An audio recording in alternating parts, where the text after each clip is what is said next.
don't want to stop recording. Hello there, everyone. Welcome back to Britton's Hanging Hour episode 180. Can't believe we're.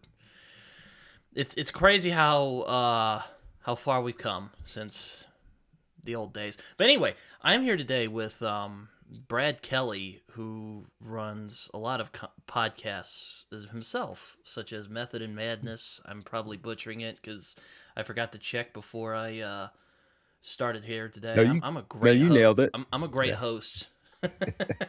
How are you? He's No, you also nailed it. authored a good amount of books like the Earth and Yeah. Dark, which he actually sent to me. So thank you, I appreciate that. I Yeah. downloaded Yeah. it, Yeah, so for sure. Cool. good to Good go deal. on that. Yeah.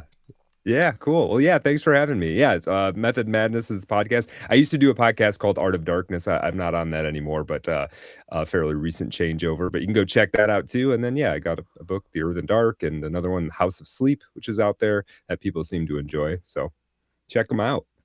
Yeah, I first found you because I follow Aaron Gwynn, who Hmm. I've also been trying to get on this show for a while, but he's hard to reach.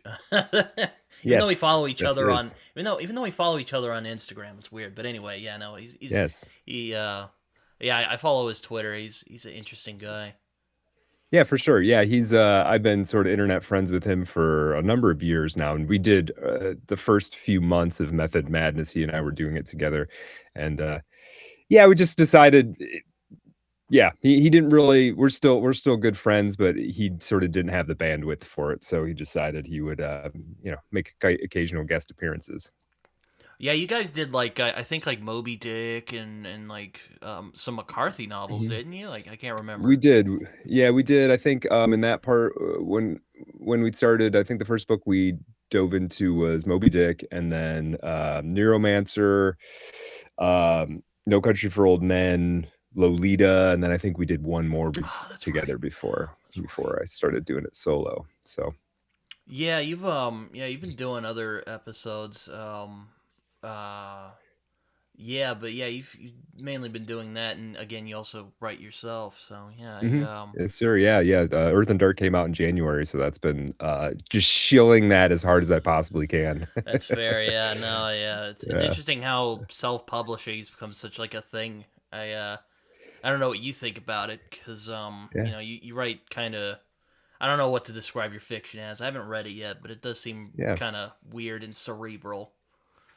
I think both of those things apply for sure. Yeah, it's tricky, man. I got sort of uh yeah, the traditional publishing didn't there's I don't apparently try as I might to network and send things to people and whatever. Apparently I don't belong there. So the choice for me is sort of self-publish or don't put anything out. And yeah, I guess I just decided that it's good enough to be out there in the world. So I'm gonna make it happen.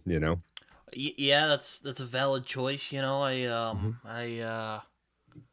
I have a lot of friends who've done it, though mainly Mhm. the circles I'm more familiar with is like science fiction and fantasy. Sure. Though I've Yeah. also met like indie crime fiction authors. That's been an interesting trip. Yeah, Um, there's a lot of it. There's kind of like a whole neo pulp movement sort of happening in yes, the that's a good way to put it. Actually, self-published world. It really is, and I say that with a love of pulp. So, yeah, that's definitely going on. And traditional publishing isn't doing a whole lot of interesting stuff anymore anyway. There's some cool small press stuff out there for sure, but I don't know, whatever is sort of happening in the world of the written word fiction. It's all happening.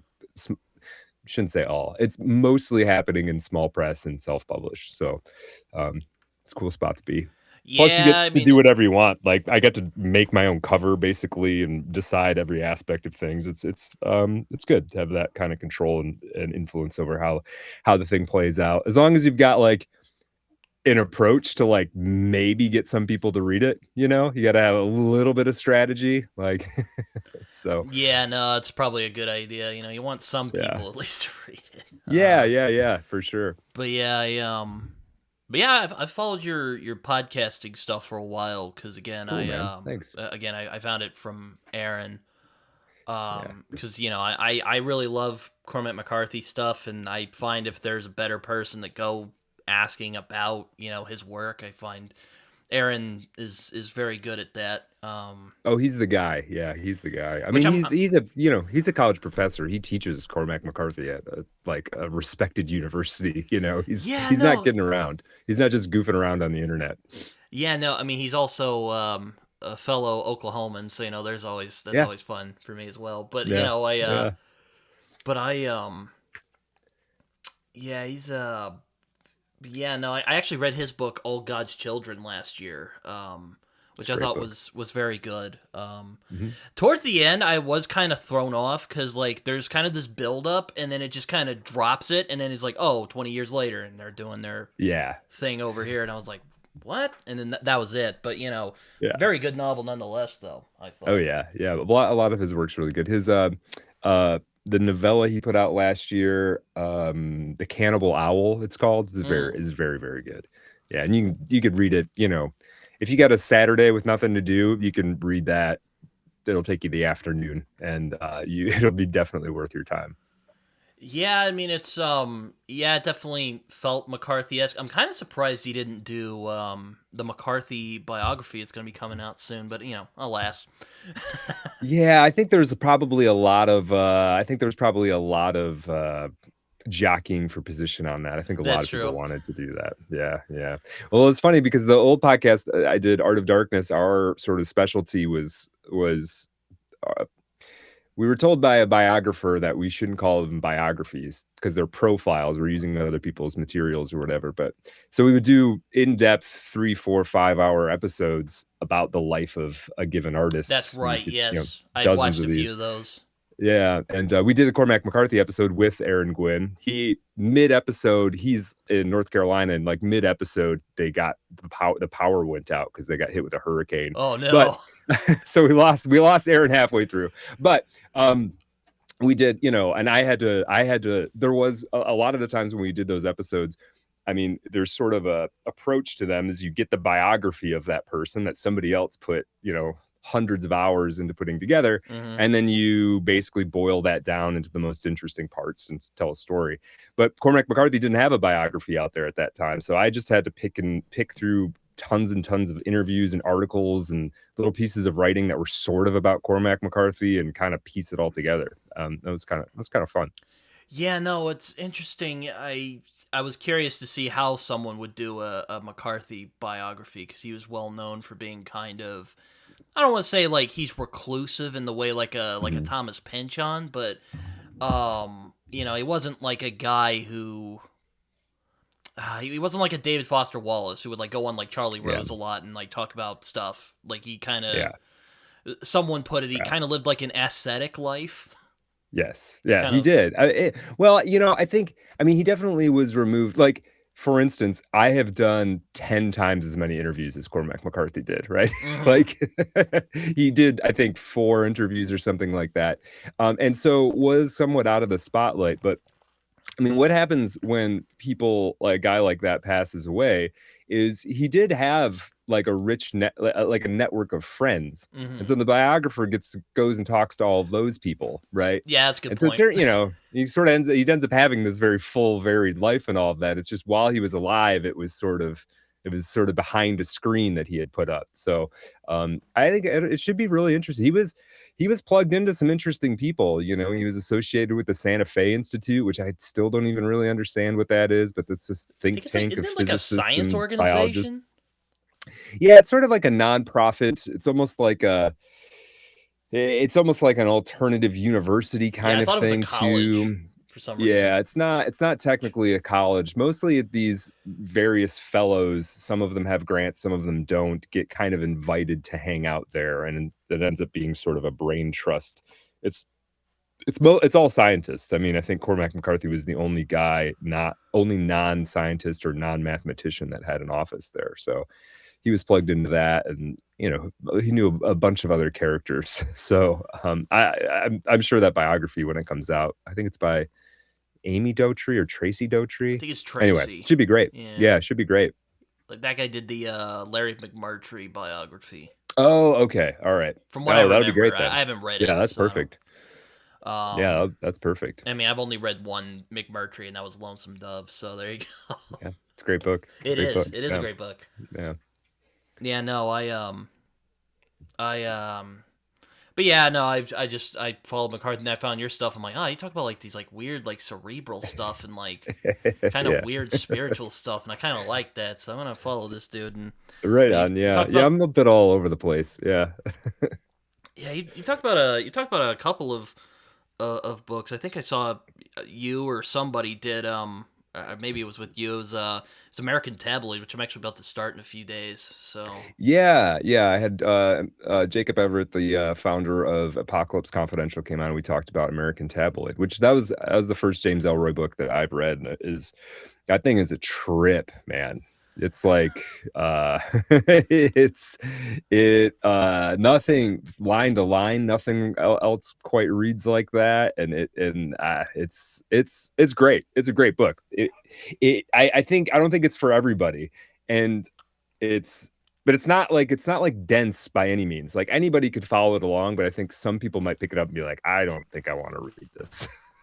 yeah, Elroy's an acquired It's taste. yeah, I it's get that. pretty That's an wild. interesting The first book book. is a fist fight. Mine was L.A. Confidential because I liked the movie, and then I was Okay. like, what Yeah. is this? It's kind of written in a Yeah.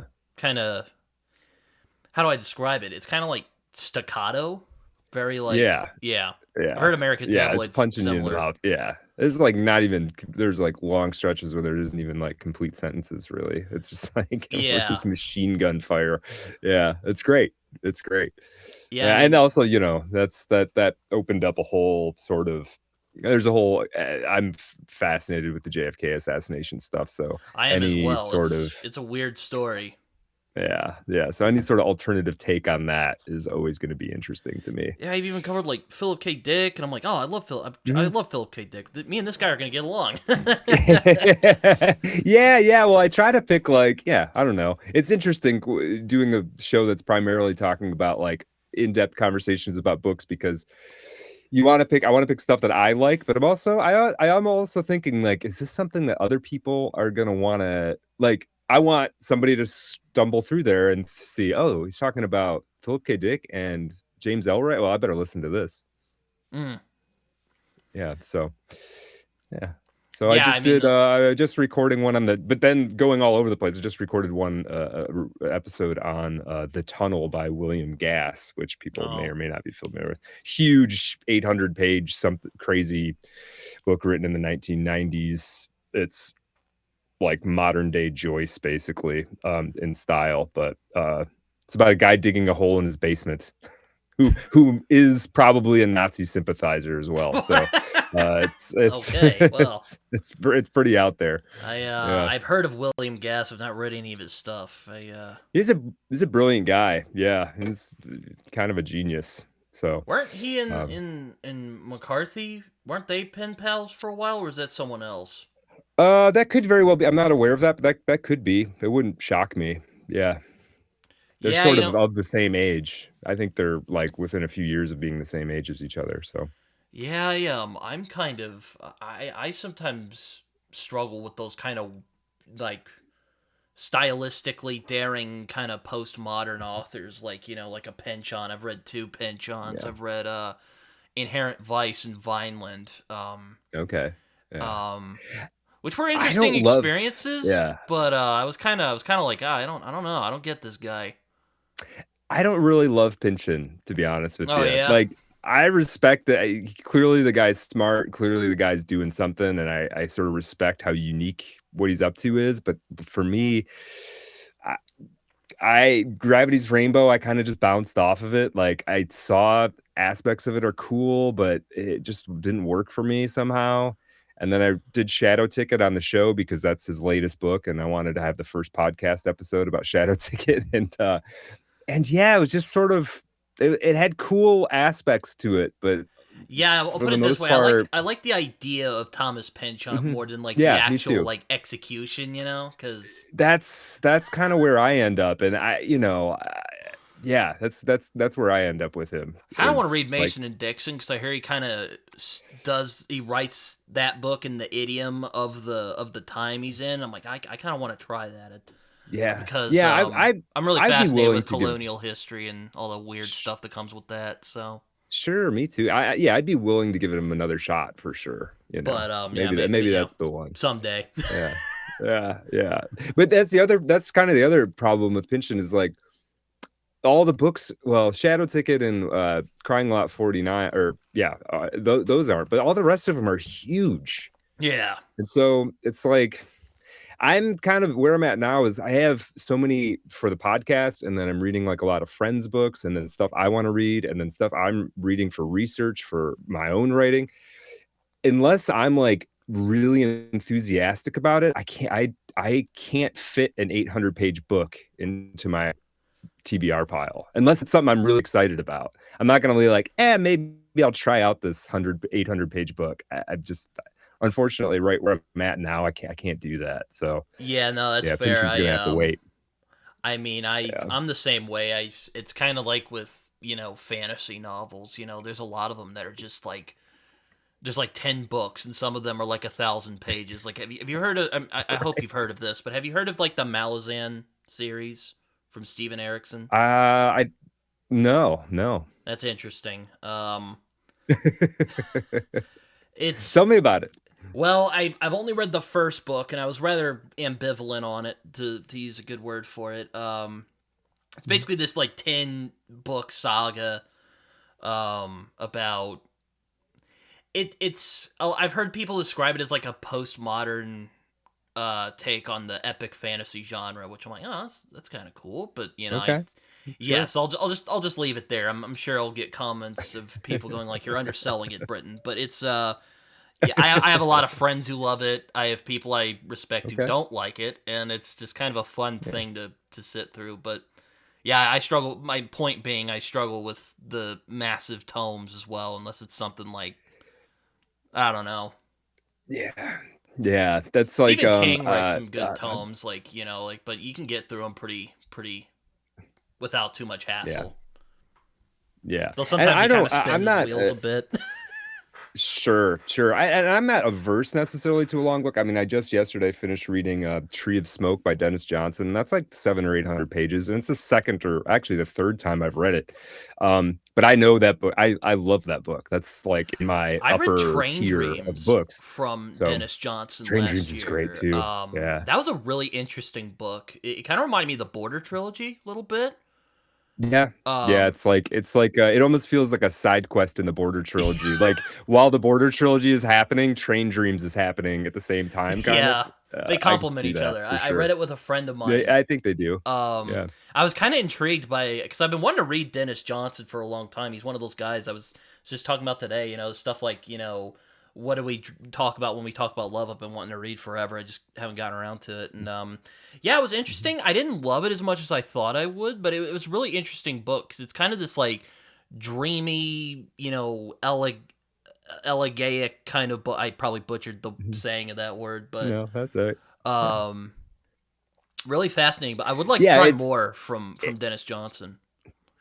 Yeah, it's kind of Train Dreams has you're nailing it. I mean, it has this sort of poetic quality. There is this sort of, it almost feels like that book. It always feels to me like, is this really happening, or is this like the character like having a dream about this? Yeah, happening? Like that part with the girl wolf dog thing. Whatever that is. Which they didn't put in the movie. Which they didn't. My wife and I were watching the movie that just came out, and she's never read the book Train Dreams, and she was like, "You want to watch this?" And I was like, "Yes, let's please watch this," because I love Train Dreams, the book. And at the end, she really, really liked the movie, and overall, I liked the movie. But I was like, "You don't understand. There's supposed to be a feral wolf girl in the middle of this movie," and she's like, "What are you talking about? How because if you watch the movie, that would make no sense whatsoever." But it somehow fits in the book amazingly. But yeah, I mean, I would definitely recommend Tree of Smoke. Again, it's super long. It's very, very different from Train Dreams. It's set in Vietnam. It's a Vietnam novel, but it's more on the intelligence side. The main character there's a bunch of sort of quote unquote main characters, but it's really all about the psychological operations and spying and all like the spiritual dissolution associated with that. It's a really good Vietnam novel. Yeah, I want to try that, but I kind of want to work to it, Like, I'd love to try, like, Jesus' Son. I heard a lot of people love that Jesus' Son is great.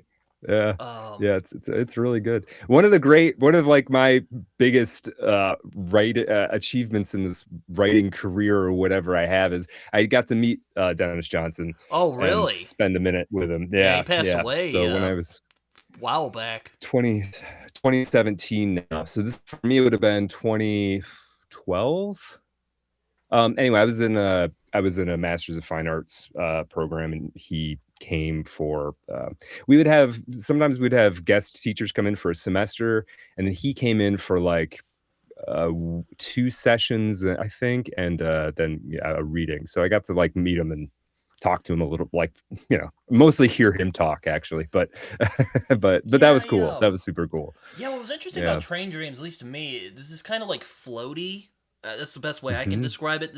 It kind of feels like have you ever seen The Limey from Steven Yeah. Soderbergh? Yeah. It's It, been a minute, but yeah. it kind of feels like that movie where like you're kind of coursing through the guy's memories in a way. So Right. it doesn't feel like a Right. Right. structured narrative, Yeah, and it even though doesn't. it's so Yeah, and so short. right, and it feels like you could be getting these moments in any order, not any Yeah. order, but like they don't have to be. They don't necessarily like lead one to the next in a causal way. Really, it's like a pastiche of this guy's life. Yeah, it is kind of a and it's probably not for everybody for sure. It's not going to be to everybody's taste, but yeah, and Beautifully written I though, loved it like when the he is moment that. where he figured, the fire happens. I won't say what happens Mhm. there for people who want to read Yeah. it. That got ruined for me by the back of the book. Damn it. Oh, But oh, really? yeah, I was like, you Yeah, bastards. yeah, But yeah, yeah. that's a beautifully written sequence. I still think about that Mhm, sequence a lot. So mhm. it was a good book. Yeah, he I could enjoyed it. really yeah, Maybe enjoys yeah, the wrong yeah, word, but Dennis I really appreciated it a lot. sure, I don't sure. regret my Yeah, I think, time with it. I think if you read Jesus' Son, it'll be similar, but Jesus' Son is a lot more sort of, he's spending more time with sort of junkie types, people who are, like, on drugs and, like and it's cool, it's great, but it's very different than Train Dreams. In Yeah, a no, lot of my ways. But I think there's still like the same sort of like perspective or heart to it. It's just very different setting, very different stories being told. Yeah, no, it's kind of it makes me think of, at least the description of it makes me think of there's this book my same friend who I read Train Dreams with really loves. It's called Knock 'em Stiff by Donald Ray Pollock. Yeah. Um Yeah. that was very good, like really really well done. I mean, it didn't really knock my socks off in the same way it did for him, but we're always Mhm. disagreeing, so it's okay. But but really good though. It's really like very refined for like a first book. Mhm. I think he was like 50 when he Mhm. put it out. So I was like, damn. Yeah, yeah, he kind of came to it late, but for sure. Well, have you read any Flannery O'Connor? It's funny you ask. I'm actually going to read her short stories this year. I got her Okay. complete Yeah. collected short stories back there. Cool. I want to Cool. read them. Yeah. I'm gonna be Yeah, reading yeah, them yeah. with a friend of mine who's a pastor, so it's gonna be fun. That will be interesting for sure, for sure. On that note, your friend might be more interested than in this than you are. I don't know, but she's got a bunch of essays, and one of them is about basically being a Southern Catholic and a writer, and like Huh. the relationship between these two things. And it was originally like a speech she gave, I think, and so Mm. it's very like the way it's talked about is not super academic. It's very readable and interesting. Yeah. But it gave me, as somebody who's not, I lived in Texas for a while, but I'm nowhere near being a Southerner. It was an interesting read for me, and it shed some light on what she's doing in her stories as well.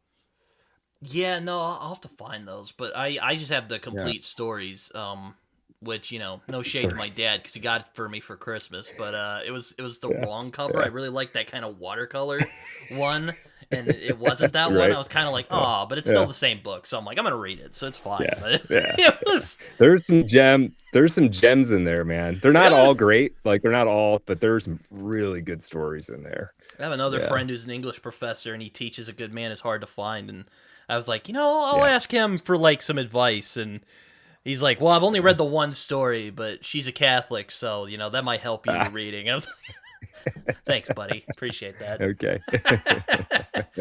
But That's funny. yeah, I know. I'm a big fan of like the Coen brothers. I know she was an inspiration for those two. So Hmm.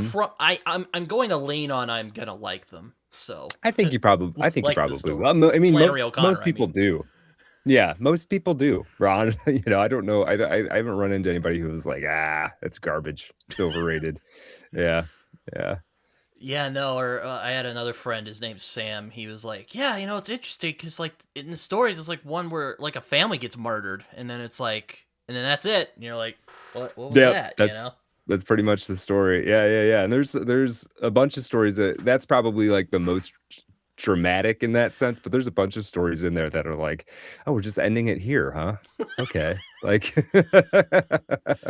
Yeah, no, she like it's like a joke. They're almost like a joke. She's not gonna sit around and explain it to you. It's like I'm just gonna drop it on you. And if you like it, you like it. And if you don't, then I don't know. Read another one.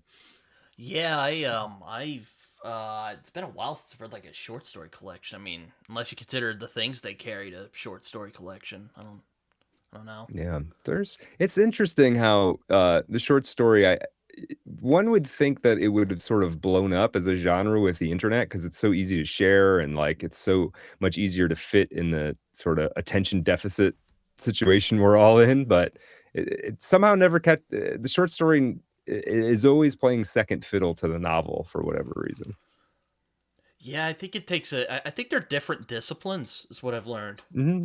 Which is They are, probably not yeah. a profound statement if you're already in tune with writing, but that's what I've learned. Yeah. Yeah, they definitely are. I mean, I write a bit of both, but I prefer working on novels. I've had a Yeah. hard time. I always have a hard time with short stories because I like to extrapolate.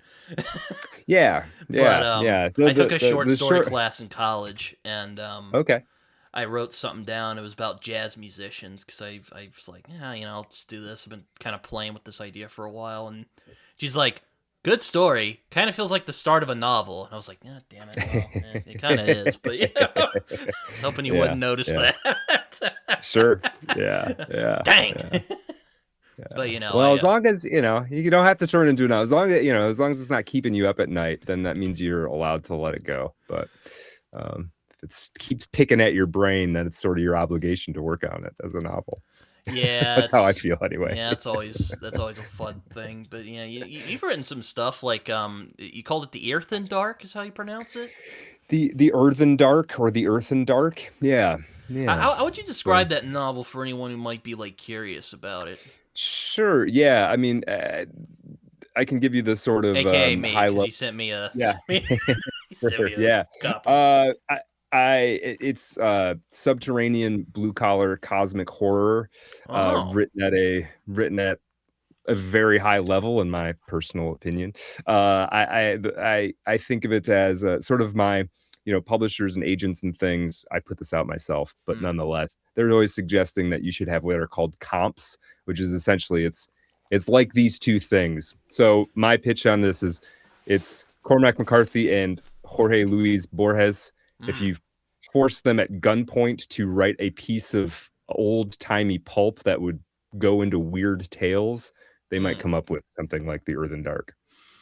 Well, that's an interesting way to describe it. I was kind of thinking of like, I mean, I haven't read very much of this guy, but like Thomas Ligotti, except he does like Office Space cosmic horror, I guess, from the sounds of it. Yes. Yeah. Yeah. Yeah, there is some of that for sure.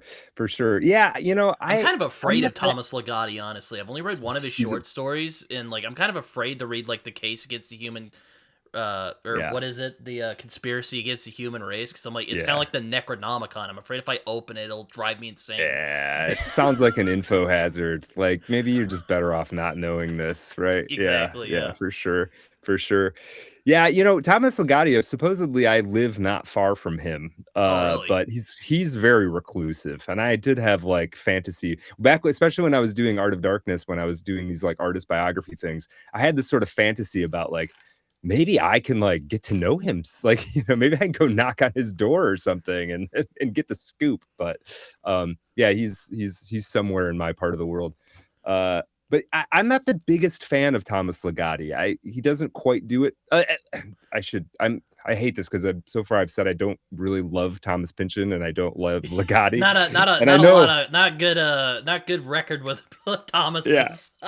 Yeah. Well, that's a good point too. if you're Thomas, you're out. Yeah. I should say I respect both of those guys immensely. I think they're amazingly talented. I look up to them in a lot of ways. But for my own reading taste, Thomas Ligotti doesn't quite do it for me. I'm not sure exactly why. Maybe it is too nihilistic or something. I'm not sure what it is. Yeah, but I have given him a shot. I'm hoping to get his I started his Penguin, the Penguin where they smacked two of his story collections together. Right. Jeff Vandermeer did the forward for it, and I'm a big Jeff Vandermeer fan, so I was like, oh, okay, I'll check this out. But I read like the first story and I really liked it, but then it was in like COVID time. I got really depressed, so I just kind of was like, well, I got to turn this back into my library, so that's what I did. So I was kind of like, okay, and I haven't touched it since. I'll try it again someday. It's worth reading. Like if you like Lovecraft, it feels like sort of second generation Lovecraft or something. Like it's worth that just to kind of see where the potential of what Lovecraft was up to, where it can go. I think it's definitely worth reading. If you're sort of into American weird, I think Thomas Ligotti's probably a must read.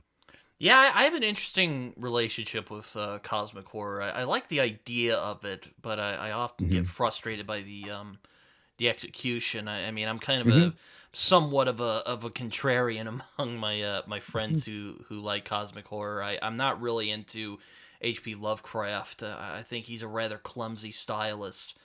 A unique stylist, I'll admit. Very clumsy, though, in my opinion, anyway. There's some of his stories I literally think you can't write like him now. Like, no. You would get laughed out of the room if you wrote like him. If someone were to come along and create a perfect, write new stories, but get his style exactly, no one would want to read it. Yeah. It's true. No, and I love Lovecraft. Lovecraft's like a huge influence. I think he was amazing. I think he's a fascinating individual. I think he's a visionary in a lot of ways. I often say I think his letters and like personal writings, and at least for me, you may feel differently because you're a fan, but I think his like personal writings, like essays about horror, I find those far more interesting than his actual stories. You know, like him I can definitely writing to like Robert E. Howard or, you know, Clark Ashton's, but I find that really fascinating because a lot of that correspondence is interesting. Yeah, and the thing that I like about Lovecraft was, or one of the things I like about him is he was operating in this weird fiction realm, this pulp realm, but he was a very sophisticated guy. Like he was very thoughtful about what he was doing. He was very well read in his particular sort of direction. And I like that about it. Like, can we take this? I mean, it's like, let's take this sort of like literal pulp thing, right? And what if we just put a little bit of sophistication on it? Like, what if we actually had what if we were actually like reasonably well read and we wrote these pulp stories? Like, what if we were in touch with literary traditions and things like that and we wrote these pulp stories? Yeah, so that's one thing that I like about Lovecraft. The most interesting thing he ever wrote. I mean, I'm quite partial to Color Out of Space, which I think that was one of his favorites too, like that he wrote. But I really like supernatural horror and literature. I think it's it's great. It's a very fascinating piece because again he shows just how knowledgeable he is, and again I find his nonfiction really fascinating. You can get a lot of recommendations sort of from that too. Just go through that and like anything that sounds interesting, go find it and read it. Right? That's a great piece. I like a lot of his stuff. I like, he gets a lot of his stories. He sort of gets lost, in my opinion. Like. The mountains at the Mountains of Madness, the setup is amazing. All of the story A and story B are all very, very cool and interesting. And we're in Antarctica and it's ancient civilization. It's all cool. And then it's like, by the time you're on page like 30 of describing this ancient city, it's like, yeah, man, like something something has to happen. You can't just I can't just read 30 pages of description of this place. That's not, it doesn't Yeah. sustain itself, you know. Yeah. And so my favorite Oh. stuff is when he doesn't get lost like that. Call of Cthulhu is much more like compartmentalized. Mm-hmm. His one of his novels, The Case of Charles Dexter Ward, is great. Just clips right along, interesting ideas. He's bringing historical stuff in there. It's really cool. So yeah, there's gradations in Lovecraft's work for sure. Yeah, and it's interesting because like a lot of people sometimes assume that I just don't like it because like he was racist, and like Right. yeah, I mean you can't really avoid it in his work, and I get kind of annoyed when I see people, even like St. Joshi, who I'll put it this way: I deeply respect the guy. I respect his contributions to making supernatural horror a respected subgenre of literature, but I do think he has blind spots, or I don't really know how to put it, but I don't want to say it's denial because I think he often said, because I've seen him get into arguments with people about this very subject. He's like, oh well, I've written about it, and I'm like, well, if you've written about it, you know damn well it wasn't just of the time. But I digress. Right. Yeah. Where I do agree with him, though, I do think a lot of people get fixed up on the racism. They don't really see the bigger point that he's making. That's where I do agree with him, and my problem is I just don't like that thesis. Yeah, see, the thing that I think we're going to have to like learn how to do societally is we're just going to have to accept that sometimes a great writer is a kind of racist. Yeah. And I'm not saying this is not me saying racism's fine or anything. No. It's just like, that's just kind of what happened. Like sometimes a guy who's a really good writer and writes stuff you really like also is racist or is a sexist, or he stole a car once, or whatever. Like we can't it's not even necessarily about like the past present thing and like we've progressed since then. It's just like the people who are going to come up with the coolest stuff are going to be eccentric in unpredictable ways, and if you try to hold them to some standard of outlook and manners and whatever, and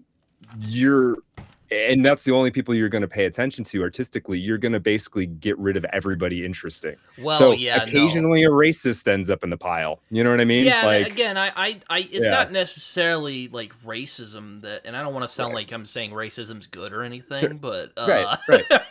No, but I don't think either of us are trying to say that. Yeah. That's where I do agree with St. Joshi. I think he's right when he says that people who harp on his racism kind of miss the bigger point that he's making. I guess my kind of broader critique is I don't really, not necessarily agree, because there's plenty of authors I like I don't necessarily agree with, whether it's politically or philosophically or whatever. It's more like I don't like how he depicts it. He is like generally, like his stories, like, oh no, here's the cosmic weirdness. What am I to do? And that's it. Right. Yeah, no, that's fair. It does get kind of annoying after, at least for me, it does. Yeah, it's fair. There's this is part of back from doing Art of Darkness, we focused on artists who most of them were screwed up in one way or another, and we did an episode on Lovecraft. Go pretty deep into his life, but he's also just a really neurotic guy in general. It's just erratic and weird, and you probably wouldn't want to be in the same room with him, to be honest. Like he wouldn't have been a cool hang at all.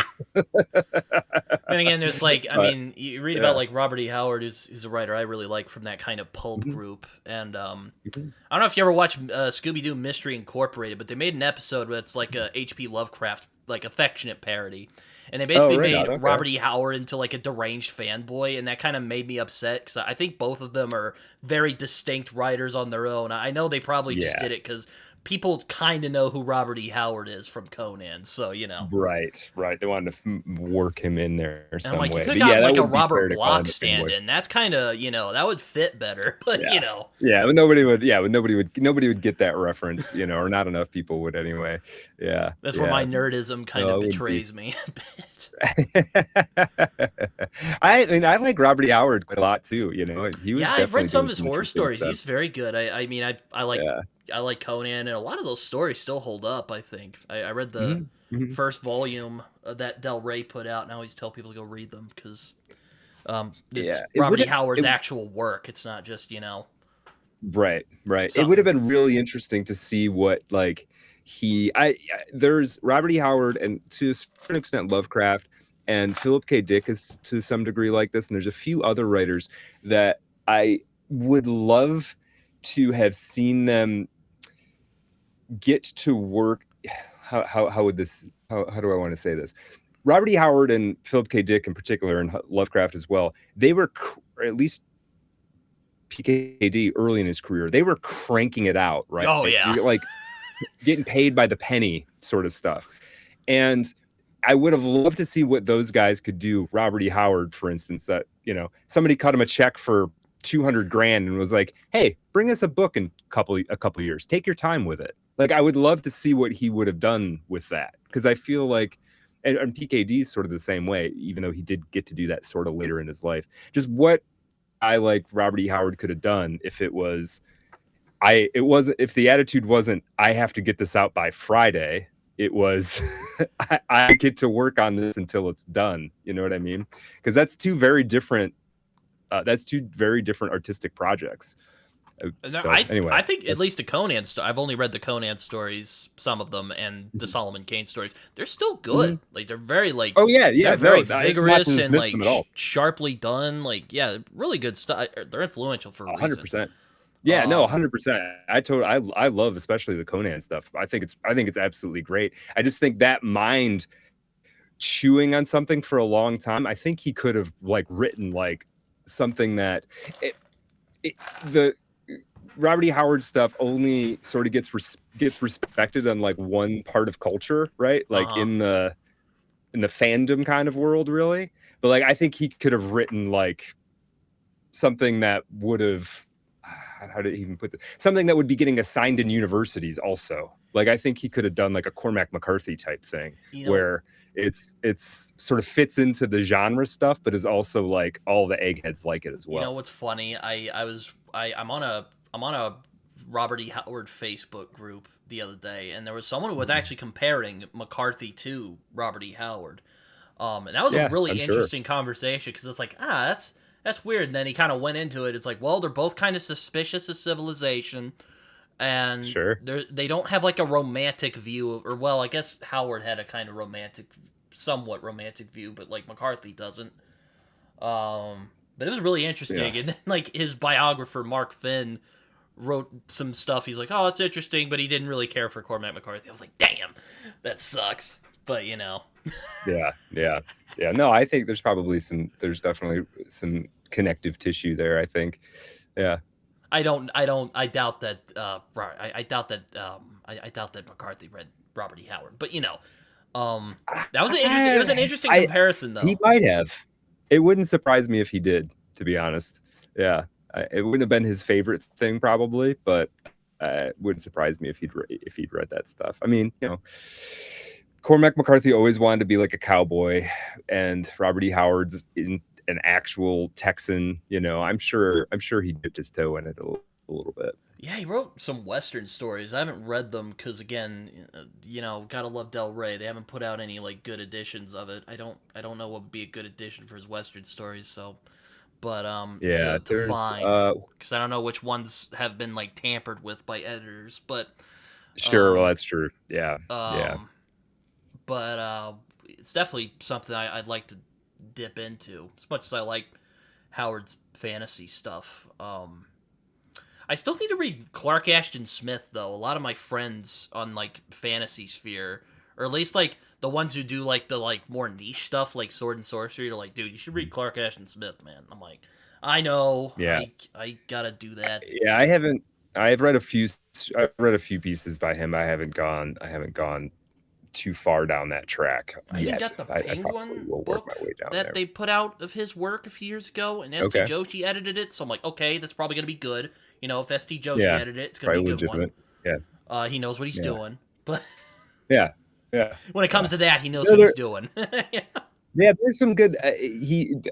I've the couple things I've read by him have been pretty good. You know, definitely some weird stuff. But there's the one thing I read. Well, I did on my podcast. I also do every once in a while. I do a basically an audiobook recording of a public domain short story, and the last one I did was called "The Nameless Offspring" by Clark Ashton Smith, and it's definitely like a old gothic monster in the attic kind of story. It's a pretty classic, you know, pretty classically structured horror, gothic horror story. But he does all kinds of other stuff. He's got alien stories and space, and you know, he's Yeah, got a I whole bunch like of more of his like different artwork, modes. like the illustrations and like artwork he did, because it's so like bizarre and like kind of outsider Mhm. type of stuff. I'm like, oh, that's kind Mhm. of interesting, but like his Yeah, he's a paintings and strange stuff. dude. Yeah, yeah, Yeah, he's a like after strange like dude. Lovecraft and and Howard died, he just kind of went off and started doing sculptures, and he just stopped writing. I was like, okay, well. Yeah, yeah, yeah. He's also, I think he was a bit older than the both of them, actually.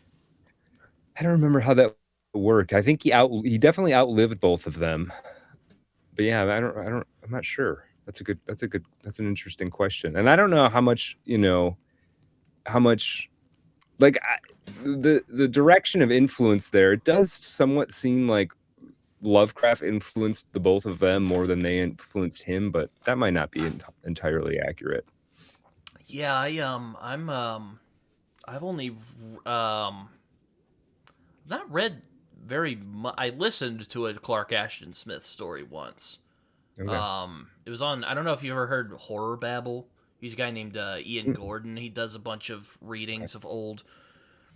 He's done Philip K. Dick. He's done Robert E. Howard. He's done a lot of Lovecraft. He's done a lot of Clark Ashton Smith. Um, Mhm. he also did a really great narration of my favorite PKD short story, "The Hanging Stranger." So that was fun. Oh, okay. Cool. Um, Yeah. Yeah. But going back to Philip K. Dick, I actually like his brand of like cosmic dread more than Yeah. Lovecraft personally, because like you could really feel like him putting himself into it. Like with Lovecraft, like there's a bit of that too, but Yeah. like I don't know, I can't really Yeah, describe. It's hard to describe Lovecraft Philip K. was Dick. Yeah, Lovecraft was sort of more autistic in a way, and you know, like, and that he just like, you know, he's not trying to like make you feel things other than just dread or whatever. Yeah, PKD seems to be like painting more of a like picture of neurotic actual people. discomfort, Yeah, at least in yeah, Lovecraft's case. You're just like, yeah, God, I'm yeah, kind of uneasy about yeah. this. Yeah. Yeah, but one of the scariest books I've ever read, which is Three Stigmata of Palmer Eldritch, which is also is also kind of silly sometimes. Like that book has moments that are kind of silly, but ultimately it kind of freaks me out, makes me uncomfortable. Yeah, no, I've wanted to try that, but it's like I'm Yeah, trying to build towards like absolutely batshit insane, Philip yeah, K. Because I find you kind of read Philip K. Dick in stages, just like the early stuff, and there's like the sure, okay, I'm this is kind of where I'm starting to get a little more freaky, and they're letting me get away with it, yeah, and then there's like yeah, we're in the fuck. He had his visions. We're in the fucking yeah, zone. I'm trying to figure this whole yeah. thing out. You get into the Valis trilogy stuff. Yeah, I think Three Stigmata is actually like conceptually even more psychedelic than the Valis trilogy stuff personally. But the Valis trilogy stuff is great. It's really, really good. And his last novel is incredible. Transmigration of Timothy Archer is like that's like a great American novel. You know, when they put great American novel in caps, that's like a candidate in my opinion. Transmig That's Transmigration the is. one that he Yeah. wrote about James Pike. Is that correct? Correct. Yes. Yeah. Yeah. It's Who was an basically yeah. interesting guy Timothy Archer is basically in his James own Pike. right. Um, Hmm. um, Yeah, he was the. I don't remember. I used to know all of these details of this, but he was like the bishop, the Los Angeles, the Something L.A. like that. Yeah. the Los Angeles County bishop of some church or whatever. But he was definitely a radical, and he got booted out, and he ended up dying in like the desert near the Dead Sea, sort of searching for scrolls or something. Like Yeah, it was something that bizarre dude like was out that. there. I don't know all the Yeah, details, but yeah, I yeah. know he was kind of in that weird kind of. He was in similar circles with Philip K. Dick. I remember Hmm. that. Yeah, they knew each other personally for sure. Yeah. Yeah. So yeah, that's a transmigration of Timothy Archer is basically a fictionalization of that guy's story, but also like Alan Watts is a character under another name in that book, and it really deals with that whole like 60s the sort of the birth of the new age, but also it's just like a touching kind of beautiful story at the same time. Yeah, Yeah. I read Ubik or was it last year? No, it was 2 years ago. No, yeah, it was two Yeah. years ago. That's like That's a good one. It's where it's kind of yeah, it's it's like not it's one of the like nicer meldings of like weird PKD versus okay, I can yeah. mostly understand what's going on here. Right, and it's like funny too, Yeah, right? Like there's like stuff in there that cracks you up a little bit. Like I like Philip K. Dick when he's funny. yeah, I Um, like the coin yeah, sequence where he has to like he's looking for coins to put into the yeah, I love right, that. right, right, right. Yeah, yeah, That's great. I agree. He is quite funny when he puts his mind yeah, to it. One of my favorite sequences in a Scanner Darkly is when the guy's just had it and he tries to kill himself and he's just like holding the fountainhead for whatever reason and the like alien creature comes in and is like listing out his yeah. sins, or maybe I'm getting that Right. confused with the movie, Yeah, yeah. but And it goes on for like 1,000 years. yeah. Yeah, yeah, That's yeah, great. I love that. yeah, yeah, yeah. It's good stuff. Yeah, Yeah, no, it's he was another just like out. I like weird out there writers, so Philip K. Dick's kind of. yeah, Um, yeah, yeah. I So don't want to say he yeah, so I'm transcended science fiction because that just sounds super pretentious, but he definitely. I kind of like to call him like the mad prophet of science fiction. He's like mm, Tiresias, chanting about random oh stuff. Not random yeah, stuff, but he's like he chanting. was no, he was like a visionary. He was, yeah, he would have, yeah, like 300 years ago, he would have been like some kind of, there would have been some small temporary religious cult that would have formed around him. Yeah, no, it's he was, he was making communion with something. That's I don't know. you know I've read, what you were yeah, you kind of brought this up earlier, but I think I like Philip K. Dick's version of Cosmic Dread a lot more because again mhm, he makes you feel it, you know. yeah, yeah, yeah. Oh, I think that's true. And that's, honestly, like, not to totally make this shill about the earth and dark, but that's something I'm trying to do too, is like let's like bring these cosmic horror stuff, these sensations and feelings, and like bring them down into actually feeling them happen, what it might actually feel like to sort of be trapped Yeah, with in Lovecraft, it's more like, ooh, look at the spooky right. stuff over there. You're like, Right, right, is right. it scary? Yeah, and Lovecraft could never really like in the whole show versus tell paradigm, he could never really show. He always had to tell you. It was always like, and it was he's basically saying, and it was scary. Like it doesn't quite, yeah, it doesn't quite work. It doesn't actually make you scared. Yeah, no, you're just kind of like, okay. Hmm. Hmm. But um, I say that as somebody who loves, really does like his stuff. It's just there's a it's like watching people run the do the Olympics in the 1930s, and it's impressive. But you also know that like our times now are way faster. It's yeah, like oh yeah. he hadn't really yeah.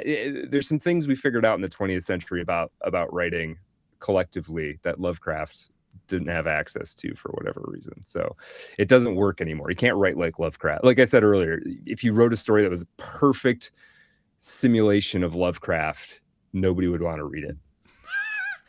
Yeah, no, it's funny. It makes me think of a story I heard from Michael Crichton, where like he had this English teacher he hated, who kept giving him bad grades, and he's like, you know what, fuck you, Sure. and he decided to basically plagiarize a George Orwell essay, and he passed it off at his own just to see if he'd get away with it. He apparently got like a B+ for it. Yep. Yep. Yeah. Yeah. But I could no, see that for sure. no, there've been interesting voices in like recent cosmic horror. I don't know if you've read like Laird Barron at all, but Yeah, I know Laird. Yeah. Yeah. He's great.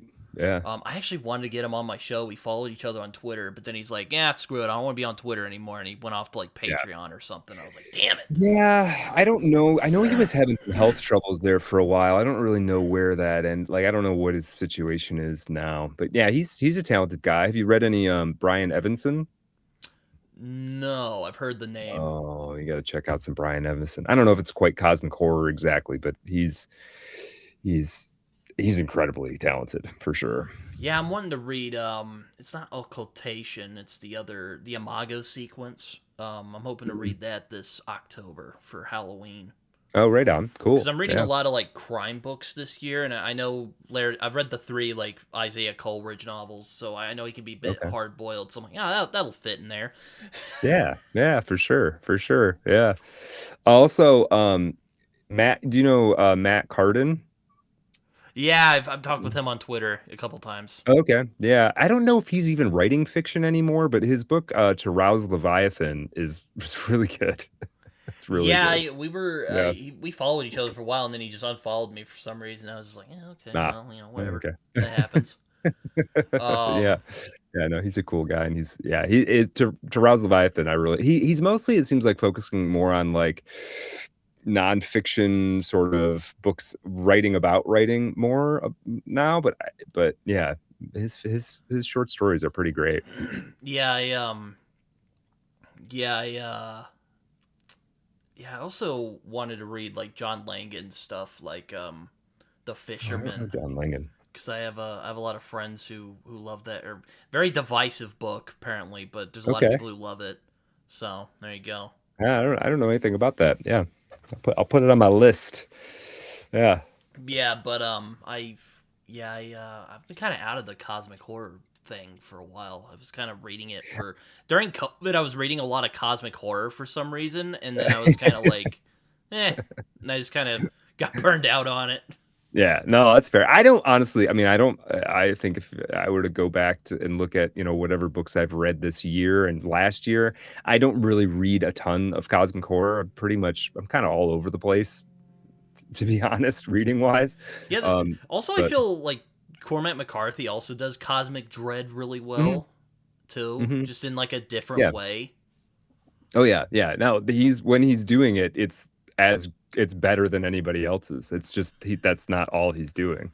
I Yeah, mean, I've had that's a my friend take on that. who has even classified like Blood Meridian as a cosmic horror novel, and I'm Mhm. like, I can't really argue with them on that. Yeah, no, I absolutely, I think that's 100% right. Yeah, yeah. I mean, he's accessing those feelings from like a different angle than Hmm. you typically would see in somebody whose work is classified sort of formally in that category. But yeah, he's definitely accessing the same ideas and feelings. And like I said, when he's doing it basically better than anybody else. We're all trying to be that good. Yeah, no, I just yeah, I mean, Blood Meridian's in my like top 5 books of all time. So I mean, I Yeah. hate to be a stereotypical male reader, but there you go. Yeah. Yeah. Well, it's hard to deny greatness. It's true. It's like Lolita, it's another one that's up there where I'm like, damn, Okay. that's Yeah. great. Yeah, that's good. It's good. I read Pale Fire last year, and I couldn't make heads or tails of the damn thing. I though I did Oh read it, and yeah. I'm like, wait a minute, is this like I literally have to read it and then like go back to the actual fake poem and read the lines? So Yeah, I have to read it again. In yeah, short, you I can have to do read that. it You can again. kind of just let it wash over you though, to a certain degree, and just like know that you're not going to get all of it, right? I Like, have friends who tell me that. I have such a hard time with that because like yeah. people say that about like Thomas Pynchon. I'm just like, Mhm. oh my god, what is he saying? Yeah. They're like, just Well, let like it. here's It's very much like Yoda, kind of like let it pass over you, Padawan. I'm right. just like I don't Yeah. know how. That's like I read, I love James Joyce's Ulysses, but like I probably only actually understand like 40 to 50% of it, of what's going on and the references and the allusions and like, but I love it. Yeah, it's like Blood It's Meridian. Honestly, it's another one. I hate to sound a little hypocritical here, but it's another one where I'm yeah. like, just let yourself be Yeah. Yeah. let it grasp you, and I'm just like, Mhm. God, it's so stupid, but Yeah. Trust that it's doing stuff to you on the subconscious level. or you could also Yeah. watch Aaron Gwynn's lectures about the book. So Yeah. there's that That'll too. help you get some. Help you get some insight too, for sure, for sure. Yeah. I learned a lot. Only reason I haven't done a Blood Meridian episode on my show is everybody's already done a Blood Meridian episode. So, yeah. Yeah, I did it with a friend of mine, discussing it, and then like I'll go back and look through it. I'm like, God damn, there's so much more. It's like a Mhm. what is it? It's like a labyrinth. You can't get out of it. Mhm. Yeah, for sure.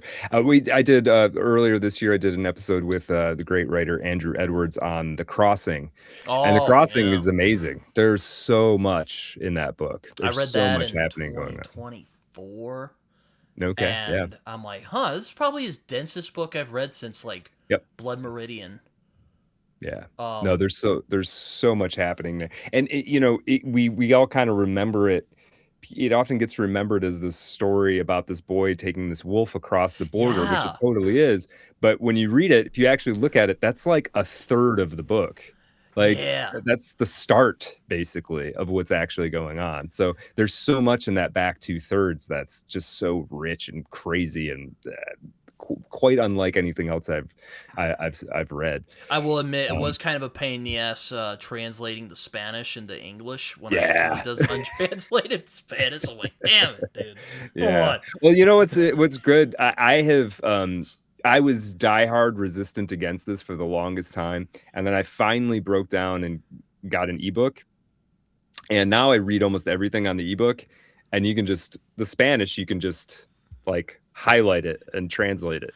Oh So yeah, I'm the same that way. I'm makes it very yeah. old fashioned, man. Let's say. Yeah. No, I converted to the ebook, and now, dude, it's because now I can read anything. I could read PDFs. I can get a friend. I read a lot of indie writers who are people that I know that are we just email EPUBs to each other, and so I can just throw that on the Kindle and it's not a Kindle, I've it's a thought about Kobo. I getting a can throw it on the Kindle. ebook. And, yeah. It would take some getting used to. I'll put it that way. Mhm. For sure. Yeah, yeah. But you can read PDFs and stuff on there too, so you can, I read a lot of I read a lot of just esoteric stuff that I've downloaded off the internet, to be honest. So so Th- that's helpful. It's helpful for that, for the kind of thing that I'm there are doing. worse things to spend time Yeah, yeah, looking into. yeah, for sure. Yeah, I read I mean, I'm not like very well versed in the occult, but oddly enough, a lot of my favorite writers deal in the occult. Like, there's like occult stuff in like Cormac McCarthy. Yeah. I'm a big Alan Moore fan, so he talks about that a lot, especially in his later works, where he really kind of gets more into the magic stuff. I don't know if you've read Alan Moore at all, but Yeah, a bit. Yeah, I haven't read that big Jerusalem book he wrote. oh yeah, But, I actually have it yeah, right there. I don't want yeah, to. yeah, I haven't dared read it because I'm just like I don't yeah. fucking know if I can. Again, I have to like really prepare myself for tomes.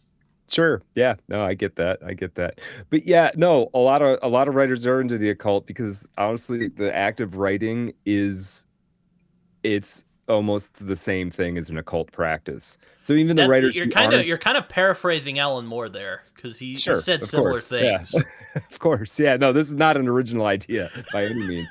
But the thing is, so a lot of writers who don't even think of themselves as being interested in the occult at all are actually doing like unwittingly doing like effectively occult rituals and are sort of into the occult without them even perhaps knowing it, even or even actively resisting the idea that they are.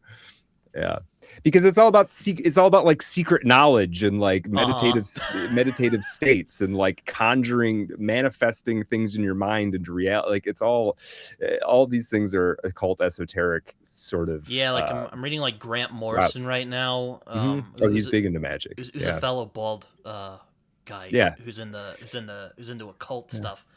yeah. It's interesting. I'm reading his Doom. I'm actually gonna finish his Doom Patrol tonight, but it's really interesting, kind of going forth and seeing like because I read his book Super Gods, and he was Mhm. describing that a lot of what he was doing with like Doom Patrol that was before he got in like drugs and like esoteria and stuff, and he's already Mhm. talking about like how ideas influence reality and like the last arc I read, the Brotherhood of Dada literally run for president and turn it into like a weird art piece. So it's like That sounds cool. Yeah.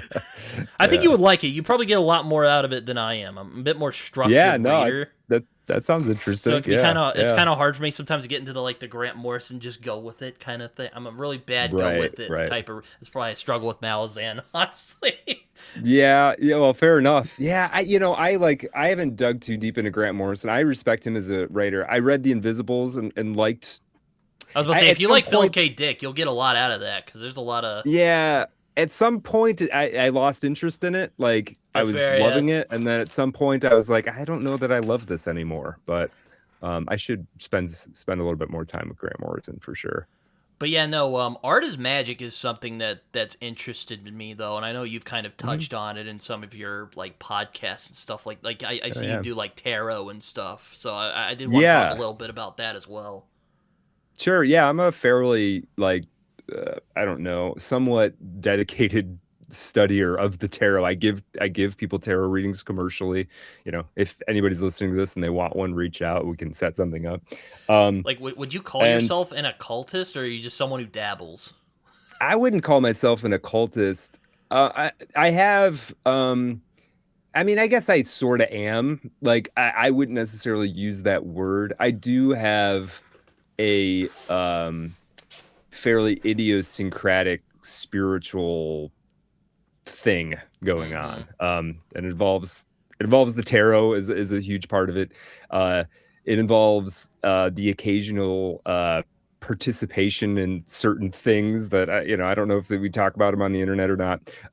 And then involves writing and artistic production. So I guess I am an occultist on some level for sure, but I wouldn't use that word necessarily, just because it immediately triggers stuff in people.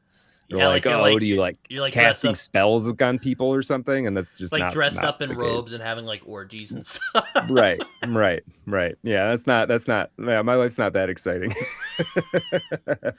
But I do read tarot for other people, and I read it for myself too. And I've gotten a lot out of it, and I think there's something very special about it. Yeah, I mean, I'm kind of someone who's like a little, skeptical of like that stuff, but I do see in like Sure. people like Alan Moore, like it's real to them, Hmm. that kind of like that idea of art as magic, and I find that really fascinating Yeah. See, personally. the tarot is, you don't have to believe in any sort of woo-wooery to. You really don't. Like, I kind of do believe in some of the woo aspects of it, And that's but fair. like, I'm not trying yeah. to mock you for that. I'm just No, saying. no, I didn't take it as that. But the point I'm trying to make is, like, you don't, for an actual tarot reading to like have some effect on you, you don't need to buy into any of that stuff. It's literally like let's say you went to an art museum, right? And a great art museum, and you had a guide there who knew a lot about the history of the pieces and whatnot, and they showed you to an amazing painting, and you were like, first of all, it's like I'm emotionally reacting to that painting, but also I'm like seeing myself in it somehow, like it's personally meaningful. And then the guide was there telling you all of the historical and symbolic references and stuff. And if you came out of that being like, wow, that was fascinating and meaningful, you're not buying necessarily into any like woo woo stuff, right? Okay, yeah, that's a good you're point. just having a you're just having like an experience with this piece of Yeah, art. it's kind of like That's what the tarot is.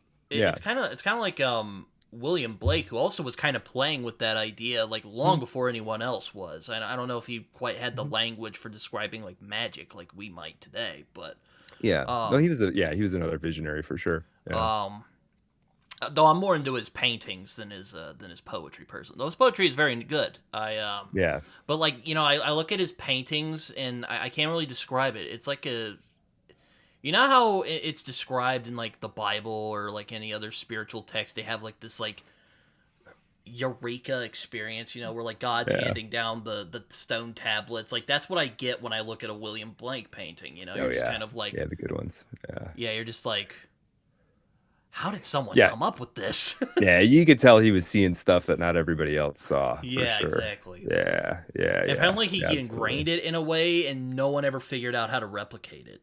So that's Yeah, I've weird heard too. that before. I don't know the details of it, but yeah, I've heard that before that he had figured out some technique that nobody else was able to do. I don't really know what the story Yeah, like is his there. engraving. Yeah, I don't know. It's weird, Yeah. but it's Yeah. But yeah, it's a cool style. Some of those, yeah, some of that artwork. What is the one with the devil like from the back that shows up in the Hannibal Lecter movie? yeah, that was the That first. That's how I first found him out, yeah. and I'm like, yo, that's Oh, okay. yeah. I was like, oh That's man, that's awesome. a Yeah. what is that? Yeah, Like, that's awesome. I don't know. I was like 12. Right? I shouldn't have watched this movie, by the way, when I was 12 years old. But I saw it and I was like, "What is that?" Yeah. But Yeah. yeah. I mean, like, what? So, like, what other authors do you like that you know enjoy? Yeah, pretty wide range of people. Yeah, I'm just thinking about who I've read sort of recently that I'm really into. Writers that people might know or might not know.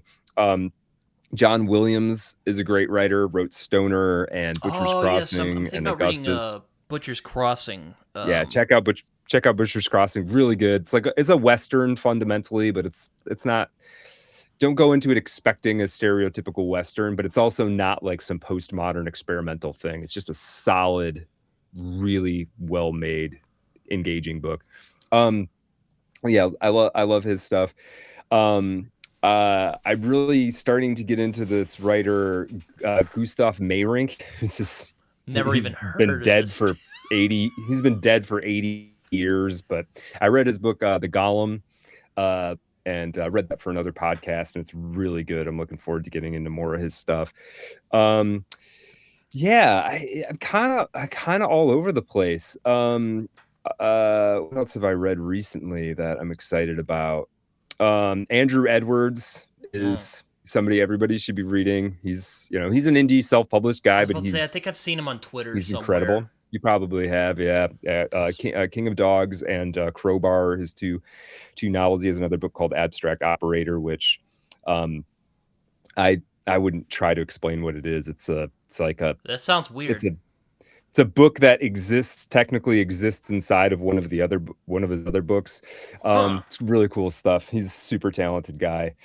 And I have old writers that I like and newer writers that I like. So I love Faulkner. Like Faulkner is my sort of gold standard of what a writer can kind of do You know and what's be. it's funny? I was talking with a guy named Brian on my podcast. Hmm? It's about a month ago now. I actually just put up the episode not too long ago. He's a big Faulkner guy, and I tried Mhm. Faulkner a long time ago. Like I don't remember what book it was. It was like As I Lay Dying, and I was in high school. Mm. And I was like, I want Yeah. to try this because I was one of those weird kids who liked to read like those kind of classic books that Yeah. I don't know why. And there's a lot of good Yeah. ones, like Great Oh Gatsby's my yeah. favorite book. So I mean, it didn't, They're it bore classics for a fruit. reason. It Yeah. bore fruit is what I'm trying to say. Yeah. But yeah, I don't know. I didn't bounce off of it. I just kind of got like, I was a teenager, so I was just kind of like, oh yeah, this is fun, and I was like, and I gave Yeah. it back to my Yeah, library. some of that stuff's just not gonna like. Excuse me, it's only gonna work for you. Faulkner Now I is probably get a lot more it's out of it than I probably would have yeah. then. That's I'm sure. Yes, absolutely. I And don't know where to and start different with them books of though. his are. As I Lay Dying is a pretty good place. I don't know why I'm blanking on his other really well known one. Not I keep thinking Intruders in the Dust, but it's not Intruders in the Dust. Um, Maybe I'll remember it in a second. It just fell directly out of my brain. Yeah, Um, Aaron's one of the things Aaron's good at. Aaron Gwynn is good at is like yeah, firing you up to like read like yeah, classic books. He's like, let me tell you yeah, about this book called Light in August. I'm like, oh boy, it's yes, gonna get yeah, yeah, interesting. yeah. The Sound and the Fury is what I was thinking of. Sound and the Fury is incredible. But yeah, no, you're totally right. I mean, that's Aaron Gwynn and I kind of became friends over William Faulkner to begin with. That's probably like how we got to know each Well, I other. also want to was read talking Faulkner about because I William know he was a Faulkner. big influence on like McCarthy. I'm like, oh man, this might be interesting. Hmm. I read Suttree. I read a review of Hmm. it that's like, I think it was Harold Bloom actually. He was like, yeah, there are great parts in it, but it kind of feels like it was written by Faulkner. And I was like, oh, Yeah, I know he's an which influence, like but sure, yeah, yeah. Which, I mean, if you're gonna sound like to me, if you're gonna sound like somebody, that's you could do a lot worse than that. But I also you were asking like other writers I like, but I also see I have this affinity for like the cerebral, pretentious stuff, but also like the pulp stuff. So I love Jack London, like Yeah. Stephen King. I haven't read any Stephen King in probably 20 years, but he's still like a big looming influence for me. Um, I feel like uh, you'd yeah, have I feel like he's influenced like half the horror writers who have come in like yeah, the of last like course. 20 years. So Because yeah. he's omnipresent. We've all seen all of his movies. We all grew up on it. Like it's yeah, it's right at it's right there. And a lot of it's really good. A lot of those stories are They really, really are. good. Yeah. Yeah. So yeah, so I try to operate in these Yeah, like between I these know you two have hemispheres. an affinity for pulp. I was going to ask you a little more about Yeah. that. I mean, aside from maybe like Philip K. Dick and like, the Yeah. Weird Tales guys. Yeah. Yeah. Are there like other like kind of pulpier writers that you like? Yeah, I do like a lot of like like the 20s 30s crime stuff, Mm. like Chandler and Dashiell Hammett, and I just started reading. I found I found an archive of Black Mask magazine, which was this Oh, this pulp magazine in the 1920s. So I've been like picking my way through it's where that and Maltese occasionally Falcon finding was his stories. first published, Yeah, wasn't yeah, it? yeah. I just read that for Uh, the first uh, time. was it Maltese Falcon was yeah, that might have been first published there. Yeah, but it was a big like that's where Raymond Chandler got his start, and Dashiell Hammett definitely got his start there. Um, and I've been reading some stories by this guy Harold Ward that are kind of crazy. Like they're not incredible, but there's something about them that I just love. There's just this like exoticism and the the know-it-all cop detective guy, that sort of thing. I'm trying to spend time in this 20s 1930s space right now because I'm writing a book that's set in the 1930s, Hmm. and I want to like trying to pick up some of the vibes by osmosis. So I'm reading a lot of 1920s and 1930s stuff at the moment. James Hilton's Lost Horizon, which is really good. It's really good. It's a cool like alternative to like the hard-boiled stuff and some of the other kind of trends of the 1930s, but it's also sort of belongs in that time at the same time. Yeah, So I think one of the more yeah. interesting trends of recent, or maybe not recent years, it's been like maybe 20 years, but I like how genre and literary are kind of blending. And Mhm. I think you see that especially with like hard boiled stuff, because like you see like more like, hard boiled stuff writers, like James Elroy or Dennis Lehane, Mhm. get like a genuine like respect. Maybe Mhm. Elroy a bit more. I don't know, but I definitely see it with them. Like you definitely see like Yeah. people, like academics, like taking them seriously, and you see Yeah, that with and this like is Raymond yeah. Chandler even, which I find Mhm. fascinating. Absolutely. And well, see, this is the thing about this is you're absolutely right. There's a sort of like merger or kind of merger happening. I mean, part of it is comes through the detective tradition And there's also because like hard boiled all fiction that like isn't yeah. crime Yeah. necessarily, but it kind of is in Right. that. Like there's some people who call it grit lit, which Right. kind of Right. hackneyed, but Yeah. it Sure. works. Yeah. But this sort of connection goes back to Poe. I mean, this is like American. This Yeah. is like the DNA of American writing because Poe and Edgar Allan Poe invented the detective story, Hmm. and he was basically writing for the pulps of his day, and yet Dostoevsky was like completely enamored with Edgar Allan Poe and basically brought Edgar Allan Poe to his work to Russia and popularized it. And then also Charles Baudelaire like effectively invented the term. He he he intellectualized Poe and turned Poe into like a subject of academic discourse. And Poe's writing stories about serial killers effectively. Oh yeah, So no, yeah, he's my. I yeah. So mean, this connection is Poe's my favorite yeah, horror writer. So there you go yeah, on that. yeah, yeah, yeah. It's kind of that's interesting. like the He kind of American does tradition. the like Yeah. weird, macabre, like verbosity better than Lovecraft. He I does. think, He does. Yeah, in my yeah, opinion, I think Lovecraft would even admit that, but if he were alive today, but Yeah. No, Poe is like, if people out there haven't read Edgar Allan Poe and like the last thing you remember is like the Simpsons adaptation of The Raven or something, like go back and check out some of those short Oh stories. yeah, They're they're gnarly. great. Yeah. And they're great. Yes. Yeah. Yeah. Um, Yeah. lot of those stories I loved as a kid. So Mhm. but yeah, no. I revisited a lot of them fairly recently. They hold up. Like, Oh yeah, yeah. hope so. Yeah. I also see you've read My Struggle by I can't ever pronounce this dude's name, but he's like the Swedish Knausgaard. dude. Didn't his family like sue him for some of the stuff he wrote or something like that? I think some part of his family might have sued him. He made the grievous error of like writing down every little detail and making no effort to protect anybody's like reputation. Oh no. At all. Like, he's using their actual names, Oh god. Of everybody, and so he definitely got yeah, I think may have been a loss. I know parts of his family were very displeased with him, let's say. But I read I read volume 1. There's 6 volumes. I read volume 1 and I read volume 6. I didn't read the intervening volumes.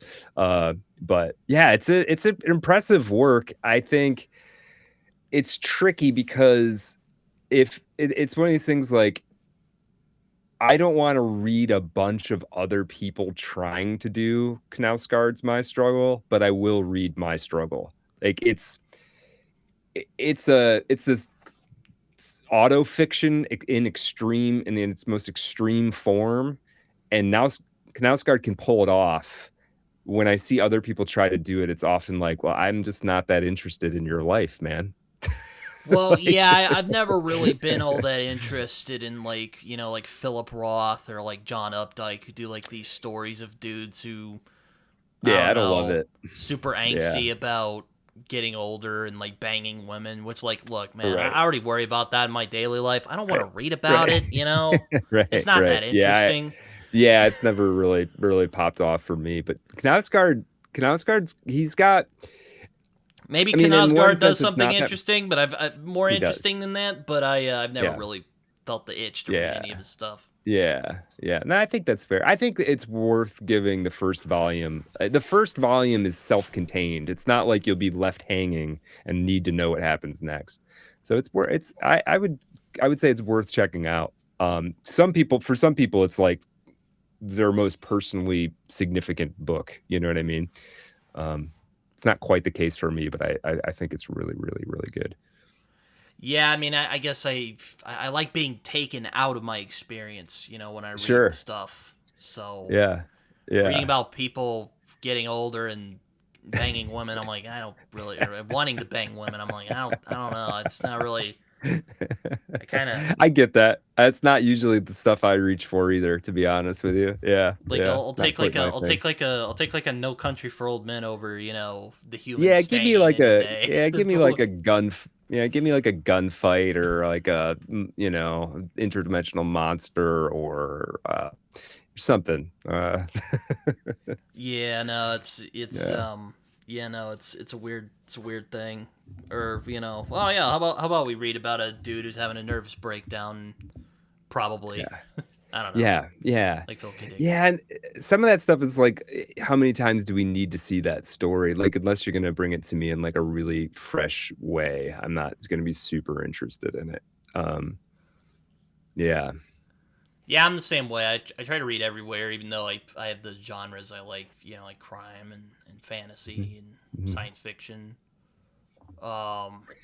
Yeah, I'm working in like a crime thing right now, which I've never really done. It's 1930s. It's basically, the genesis of it was I watched the most recent season of True Detective and I got really mad at it because I think True Detective season 1 is like maybe arguably the best season of television ever. Oh yeah, it's great. And the recent season with Jodie Foster, it made me mad how much I disliked it. And I watched every episode, like watched every episode of it. I feel like I'm talking about a lot of stuff I don't like here. I'm not necessarily this Debbie Downer, because but here's my point. I watched that last season of True Detective and I was getting so frustrated with it. And I said to myself, I could have done a better job than that. And The light bulb went off. yeah, and then I was also like, but then see, I have like these two competing parts of my brain. I have the audacious part of me and the other part of me. And the other part of me was like, yeah, but could you? Like, how do you know? You're making an awful bold claim there. So I sat down and started putting together my season of True Detective. It's set in Detroit in 1934. It's based on the springboard for it is well, there's a few sort of springboards, are some actual historical events, but I take great poetic liberties with them. Primarily, the core of it is an actual unsolved murder in the city of Detroit from 1929, in which this like occult religious leader healer guy was decapitated, and his whole family was murdered in the middle of the night. It was never solved. It was never solved, and so that's scary. That murder happens in my book, and that's the springboard for my two true detectives to try to solve. So yeah, I watched like an episode of season 4 and I'm like, I'm not gonna like this, and I just turned it off. it would have been fine if it wasn't True Detective. If it would have been like something else and nobody had tried to tell you it was the next season of True Detective, it would have been fine. But yeah, and it kind of felt like they were really trying to, I don't know, push boundaries in a way. It just felt kind of crass to me. Yeah, I felt so too. Yeah. See, the thing is like, so on that, I am perfectly fine watching a show where the main characters are women. That doesn't bother me whatsoever. However, that's good to know. True Detective is about dudes, like in like a deep way. Like it's literally about like manhood and like like these two men, like how they develop over time interacting with each other. And season 2 is also like that in a different way. And season 3 is also like that in a different way. You know what's and funny? Then season 4 is ladies. We're like, well, what is this show about? I read The Big Nowhere last year from James Ellroy. Okay. And I was looking through it, and I went back and kind of was looking through like True Detective season 2, and I'm like, there are literally characters that are swiped from this. There are literally archetypes of characters swiped from this book. What is going on here? That doesn't surprise me. Yeah. No, I know he got in trouble for. They said he swiped like Thomas Ligotti. I disagree. I kind of viewed it more as a deconstruction of Thomas Ligotti's ideas than anything else. But it is what it is. The thing is, if True Detective had been a novel and he had done that, nobody would have said anything. It's because it's like a TV show and it's getting scraped over by like a different. It's getting analyzed by different sorts of people. I think Nick Pizzolatto, I can never say his name. He was really writing a novel that is a TV show, and doing that kind of thing in a novel, drawing ideas from here and there in a way that's noticeable to readers, that's kind of how we roll. But then you do it in a TV show and everybody's like, oh, you're plagiarizing. You're like, oh, okay. Just like James Joyce plagiarized Ulysses from the Odyssey, and just like, you know what I mean? Funny, like I'm actually that's what we do. Rereading the Odyssey right now. I got the Fagles, nice. I got the Fagles edition. Okay, cool. It's funny because I've been watching some recent videos about the discourse around the new Odyssey film, which has just been absolutely cancerous. But I will say some of the more thoughtful videos I watched on the subject gave me a deeper appreciation for what Emily Wilson did with the Odyssey. I still personally I read some of her translation. I thought it was rather plain. I kind of like that's how it struck me. Yeah, I kind of like the more rhythmic kind of language. Yeah. So I went with the Fagles one. It's been good. It's not light reading by any stretch, but it's a damn good yarn. I haven't actually read any of the translations, and I've set out I need to do that in the next year or so. I had a similar reaction. Like, I don't know enough about translations, and I certainly don't know enough about ancient Greek to really know whether Emily Wilson's translation, like what the fidelity is of it. But I do know that I've like bits and pieces I've read of it. I've been like, this is not appealing to me. Like, I don't like how this sounds or feels. Like, I don't care. Like, to me, the Odyssey, because it comes out of this oral tradition, if it can't evoke the feeling you would get of sitting around a campfire, 1,000 years ago with some crazy looking beat up old man sort of half singing it to you, then it's not like, then what are we doing here? Like, I don't need it to be a it's not, don't turn it into like an HR department TED talk. Like, I want it to feel like we're enacting some weird old ritual when I read the thing. Hold on real quick. I think my cat's wanting in real quick. So. Oh, sure. Yeah, go for it. What are you doing? Get in here.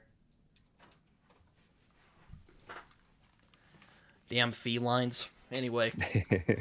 But yeah, no, I'm doing it as a buddy read. It's cool. Been fun. So yeah, it's I'm reading it because the new movie's coming out. I don't know what the new movie's gonna bring. I mean, it's Christopher Nolan, so I mean, yeah. I think it'll probably be good. I know it's it's upsetting a bunch of people. I don't know. I've tried to make the point. Helen of Troy's a black lady. Yeah. I'm like, I don't care about this. Yeah. Why are you? If you're offended that like a black lady is in the movie, I don't know what to tell you. Like, yeah, that's your problem. No, I agree, and I also think like I think there is a certain.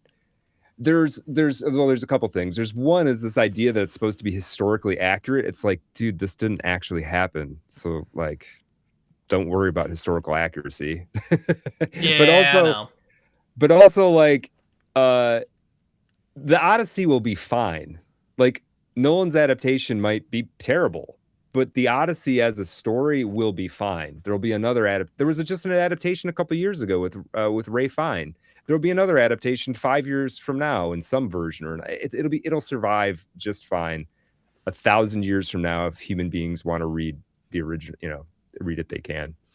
Yeah, I mean, I'm probably gonna see it because I like Christopher Nolan, even though I'm more increasingly of the opinion I don't think he has a great movie left in him. Well, Oppenheimer, I didn't care for all that much. I thought it was good, but everyone was like, "Oh my god, it might be his best yet." And I'm like, I don't know about that. I mean, yeah, I try to stray away from best and worst, but it was if it was like, hey, you can watch a movie. I've seen all of Christopher Nolan's movies, right? And if you were like, hey, let's watch a Christopher Nolan movie, it has to be a Christopher Nolan movie, it would be the last one I would pick. Fair enough. Like, I rewatched The Prestige, and I'm like, it's great. That, I mean, it's either that or The Dark Knight. That's my favorite. Aside from The Dark Knight, that's my favorite Christopher Nolan movie. It's just that's like, I think it's his like, it's where like all of his weaknesses are minimized and all of his strengths are just on the screen, and you can just just great. It's really great. Yeah. But love to read the book at some point too, but alas. Oh yeah, I've kind of forgot that was a book. Yeah, that would be cool. Yeah, Prestige is great. Yeah, apparently it's kind of like There Will Be Blood, kind of a it's more of like a spiritual. Liberties. It's more of a spiritual adaptation and like a straight one. Right. No, that works fine. That's I think one of my sort of pet peeves is when people get up in arms about the adaptations not being like incredibly faithful. It's like they're two totally different mediums. Like, you gotta knock it off with this expecting it to be the same. Yeah, it's like I don't know how the hell they do Blood Meridian as a movie, but John Hillcoat's trying, so we'll see how that goes. They do whatever they want. I almost prefer if they just didn't. Honestly. Yeah, no, I don't know. It's fine. And I'll go see it. When it comes out, I'll go see it for sure. And maybe I'll love it. But from where I'm at right now, it's like, just leave it alone. Yeah, or like, the new East of Eden movie's coming out, and I saw the trailer for it, and I was like, oh God, please don't. Yeah. Please don't turn this into a girl boss movie. That's not what this. Right. That's not what this is. I love you, Florence Pugh, but no. Don't do that. Right, you know? Right. Yeah, well, I think that's can be a little obnoxious. Everything gets turned into like millennial slop, which I'm a millennial, so I'm allowed to say that. I've gotten so tired of the word slop. It's omnipresent on Twitter. I'm like, it's become slop itself. Yeah, no, I'm just like, it's like Twitter finds a word it likes, and it's everywhere. Yeah. It's everywhere. Yeah, it is. No, but Absolutely. yeah, no. Another thing I find interesting about you, I remember we kind of had a conversation about this a long time ago, kind of on Twitter. Um, you're kind of the opinion that like not all. Would you say you're of the opinion that not all art is political? Oh yeah. Yeah, for sure. Yeah. No, I've stopped fighting this, but I used to like get into it with everybody who said anybody on Twitter who said all would say if they said something along the lines of all art is political, I would sort of go after them. Yeah, well, I mean, I've seen a couple of those. I kind of wanted to. I Yeah. don't know. I don't want to say poke it, Sure. but I did kind of want to Yeah. gain some more insight into that because that's interesting. Because I've had conversations with people who are very much of that opinion, Yeah. and it's kind of hard to argue because I mean, like when you talk about the world, it is kind of Yeah. Yeah. doesn't political come from polis means of the people, stuff like that. So I Right, could be. right. So what I'm what curious what your thought on this is. Sure. So there's sort of two things happening here when in my opinion when people say that. So on the surface, if you sort of ask them what their definition of political is, they make the broadest possible definition, and it has something to do with administering the well-being of the people. Uh huh. And so, if you want to say that that would then be like saying all art is about people, which is true Yeah. in some sense. So on that sense, like if you define it broadly enough, they're right, but it's meaningless, right? Like Okay. it's like saying there's like a sense in which it's like all art is about stuff. Like, okay. And like, what does that have to do with anything, right? Uh-huh. Okay. So on the one hand, it's if you take the people who voice that oftentimes, if you take their definition of political, what their this stated definition of political, they're basically making a meaningless statement. Okay. However, what I've found that many people who say all art is political are actually saying, even they're not saying this out loud, but what their secondary the secondary message that they're saying is all art is engaged in the bullshit culture war propaganda crap game that I'm involved in. And that means all art needs to be judged by what I have deemed to be meritorious or evil in the bullshit culture war game that I'm playing. Yeah, and so they're trying to that. they're trying to drag artwork into their internet brained political nonsense and then judge it by bring it onto that ground and then beat it up. And so on that front, it's like when I'm saying not all art is political, what I'm saying is not all art is playing your game. Okay, yeah. That's I mean my point. that makes sense. I mean I'm generally the same way. I kind of have a complicated relationship with that statement because like I agree with you. I kind of find people throw that out mainly to just go like, oh well, this just means this book agrees with what I believe politically, yada yada. That annoys me. And there's even people I'm friends with who do this, so it's not sure. Me too. I'm having somebody on my podcast very soon who has the opposite take on this as me. So it's not a personal thing. No, it's just kind of like on the one hand, I see where they're saying like yes, politics, polis of the people, kind of really kind of scatterbrained way of saying that, but it's true. Right. But at the same time, I don't think all like books are like engaged in like partisan politics. Is what I'm getting at. Right. I don't think not all books are partisan, though. At the same time, they kind of are because you kind of have to have something to grind with something if you want to write. Yeah, that was a horrible way of describing that. Hopefully, you get what I mean. Yeah, no, I get what you mean. I think. I think you have a grind to axe is what I meant to say. Yes, yeah, but like those don't necessarily have to be. Again, I get it depends on how broadly you're defining political. But like, I think some of that stuff gets into, like, if I think about, let me just look at my shelf. Do you know the work of Tom Robbins? Tom Robbins. I've heard the name. Yeah, he All right. died in he died young, didn't he? I've heard that name. No, he died old actually. Yeah. Maybe But I heard anyway. from it. Right Conscious. Have you ever watched him? Oh yeah, yep, I know Ian. who you're talking about. Yeah, I just wanna pick something that maybe both of us are familiar with. Well, I've got some Jeff Vandermeer. Is Jeff Vandermeer political? I mean, he talks a lot about the environment, so I guess that's Right. somewhat. So, But but like this is the thing. Politics is like a virus that has contaminated everything. uh Rather, huh. like how why is why when we talk about environment is it immediately political? Well, Like, you know what I I'm mean? not Yeah. saying it's I'm not inherently trying to political. argue with you. He Yeah. just talks a lot about not maybe ecology, but he talks a lot about Yeah. the environment. Like if you read like the Sure. Southern Reach trilogy, Yeah. it's kind of a metaphor for not environmentalism, but it is kind of a metaphor for how we treat nature.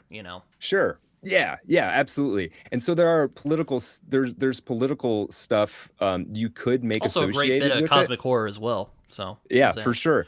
But I think the politics stuff is like in my hierarchy of what's meaningful and important, what Jeff Vandermeer has to say about man's relationship with the environment is more meaningful than what anybody would say I in the agree with that. political Yeah, realm.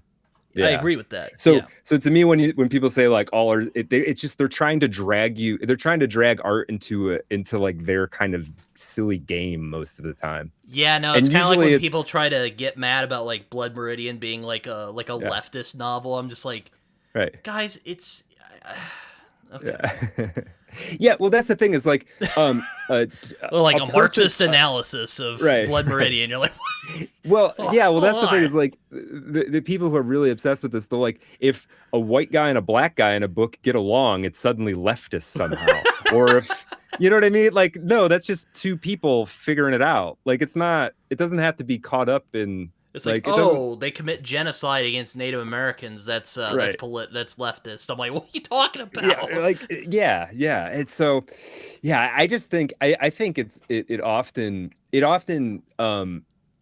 often brings you into territory where you're actually saying sometimes the least like I'll give you an example. I had an interaction with somebody about this on Substack a while ago, Mm, and I was sort of saying I told him I'm not a political writer at all, right? And this woman, she like went to my Substack and read like the first piece of writing I had, right? And this piece of writing is my dad's a Vietnam combat veteran, uh right? huh. And this piece is about like it's about my dad. Uh huh. Yeah. It's about the tarot, but it's kind of about my dad, right? Hmm. And so in the first like couple sentences, it mentions that he went to Vietnam, and the rest of it doesn't. The rest of it's about my relationship with him. And she's like, well, see, you wrote a thing about Vietnam. I'm like, if you read that and you think that whole thing is about Vietnam, then you just focused on the least like a pretty Least meaty thing in the whole. there's a bunch of other stuff there. And like basically what you did is like you you looked for your indicator of whatever message you tried to have and then didn't even read anything else. And you Yeah, know, I guess where I kind of land in this is like I feel like every piece of art is trying to say something. yes. And I'm not saying Mhm. it has to be like political in the way you or I might think of it, Yeah. but like rather it's philosophical or Mhm. religious Uh-huh. or whatever it Oh, might I be. I I I 100% agree with Like, that. Yeah, yeah. and some people might say I'm painting too broad a stroke here. But I Well, find where well, people who get kind of caught up in all art is political, sometimes I feel like they get too caught up in their like own partisanship, if you yes. will, Yes, exactly. which Yeah, kind of where bothers me. yeah, where what they mean is like is this book useful for my political agenda? Yeah, Kind of. yeah. Like I can't use this book to make a political point, my political point, so it's bad. Or I can, so it's good. Yeah. I mean, I have to me, and this is maybe sounds I don't really know you very well, so I Uh, don't know how this lands with you, but like my version of the all art is political statement is all art is about God. But I don't okay. really say that because it's kind of so broad. It's kind of meaningless. It kind of makes me think of something C.S. Lewis wrote in Mere Christianity, where he's basically talking about Mhm. we've tried to go find all these ways to make life bearable without God. I'm heavily paraphrasing there. That's funny Right, you say right. that though. Yeah. So I see what Yeah. you mean. Yeah. If Yeah. that's what you meant. I don't know if that's what you Yeah, meant, but that is kind of what I mean. Like it's about finding God, losing God, any all kinds of different relationships to that as a concept. And this doesn't mean that this is not saying that all people who write fiction or all make art are religious people or are, there's plenty of great, super talented atheist oh, yeah. artists. But I think also their work is somehow happening in conversation with like the lack of the divine or whatever. Yeah. Yeah, no, it's really hard to describe it. Really, it's like it's kind of I'm kind of the like yes, but like kind of I think you're being a bit myopic about it. That's probably a way I could put it. Fair enough. Which Fair enough. like I don't know. It's But again, this isn't something I usually say because to me it's too broad and vague to be ultimately meaningful. It's like well, I yeah, sometimes think it that's goes kind of back what to being all like art is political kind of. I'm kind of yeah, with you on that, where it's kind of like, well, yeah, that's too broad a stroke. What do you mean by right, that? Do you mean it's right. like It's partisan politics? Do you mean just like it's yeah, about people? Like, does right, it mean about like social structure? Like, what do you mean by that? right, right, Maybe right, someone will right. comment angrily. Yeah, and I mean, that's one of those words that political is one of those words that everybody kind of has their own definition for. What you got to be sort of careful about is when you see a person the same person use different definitions for different purposes in the same argument. That's what you got to keep an eye out for. Yeah, no. And people do that, and sometimes they do it unconsciously. Yeah. Yeah, I mean, I don't know. It's just it's something I've thought about for a long time, and I haven't really been able to find a clean answer for. Which I guess you could Mhm. say is a lot of things in life, but Yeah. Yeah, well, and the thing for us now is because of like how the internet operates is like where the current day political discourse or whatever has entered so many aspects of life that like part of my sort of being vociferous that not all art is political is that I don't want everything to become partisan politics. I want there to be space for us where it's not like where we're not thinking about does this score points for the Democrats or the Republicans? Like I don't want that game to be yeah, it's the in same every thing. aspect of Like life. with the whole men aren't reading thing. Mhm. I'm just not. I just don't think those are productive conversations. Honestly, No, not yeah, there was a maybe you feel little bit differently than me. no, no, I think we're done. I think that conversation's kind of over. I think was a moment and it was had and maybe it needed to be had. But I don't think it's I mean, I guess it's like true from a marketing standpoint. What I find interesting is there's a lot of voice like men don't read but then there's this like slur about lit bros. And it's like, I okay, so love that. I they love don't that. read they don't read, and then when they do read, they don't read the books that you think they should read. It's like So like, it's like red flag books. I fucking hate that. Like whoever yeah, thought of that, I've seen right, like a list of like red flag books. I'm like, yeah, fuck yeah, you. right, Like right, yeah, yeah. Lolita is not a red flag book. Like get out of here with that. Right, right, right. No, I mean, I've read I mean, my internet Or search like history I've is seen ridiculous, particular and my like list of books is crazy. right leaning writers who almost seem contemptuous of the idea of trying to do something artistically daring, which Well, that's also is true. Yep. frustrating. Yeah, It's that's like I'm true. just trying That's to get true. the story out. I'm like, no, that is not how freaking art works. I'm sorry, it is not just that. You know? Yeah, yeah, yeah. But yeah, you get this on both sides because the one that I sort of like seeing it cracks me up, and I don't engage with it, but it does crack me up is you'll often find somebody, and I've seen this come from both sides. I've seen somebody who's identifies as pretty far to the left say conservative. Here's why conservatives can't make art, and then Oh I've seen God. people pretty far on the right say here's why leftists can't make art. And it's just like neither one of those statements are true, actually. Yeah, no, I think there was one on Twitter that was I think Aaron even commented on it, and maybe even you did. Yeah. But there was some Yeah. lady or some person going off about like there's not great right wing art because they're not empathetic enough, and I'm like, okay, Right. so what about T.S. Eliot Yeah. and James Ellroy Right. and Cormac McCarthy? Yeah. Uh Right. there's so others I many. could probably think of. I can't Yeah. think of That's them just at the moment. yeah. And did that person say it as a writer, or was it art in general? Art in general, you know. Yeah, because then it's like there's all kinds of musicians who are more conservative filmmakers, and it's just a Clint nonsense. Eastwood, you know, like Yeah. The person saying this just hasn't been paying attention, actually. like And the other side, a person making the opposite argument would be equally wrong. yeah. Yeah, It's like, in my opinion. I mean, Yeah. it's like, yeah, you know, we were talking about Jeff Vandermeer earlier. Like, I'd say he's pretty left based on like, you know, some of his social media posts I've seen. He from him and 100% whatnot. is. Yeah, and you know, he yeah. writes a lot about the environment, which is usually a left wing concern. But I actually had to unfollow him because there was too much political stuff. yeah. I was just like, I don't need this in my feed, man. Yeah, So great yeah. writer. I was actually talking about this with some friends of mine earlier. I'm like, yeah, he seems kind of like an asshole, honestly. Yeah. He'd be hard to handle sometimes. Yeah.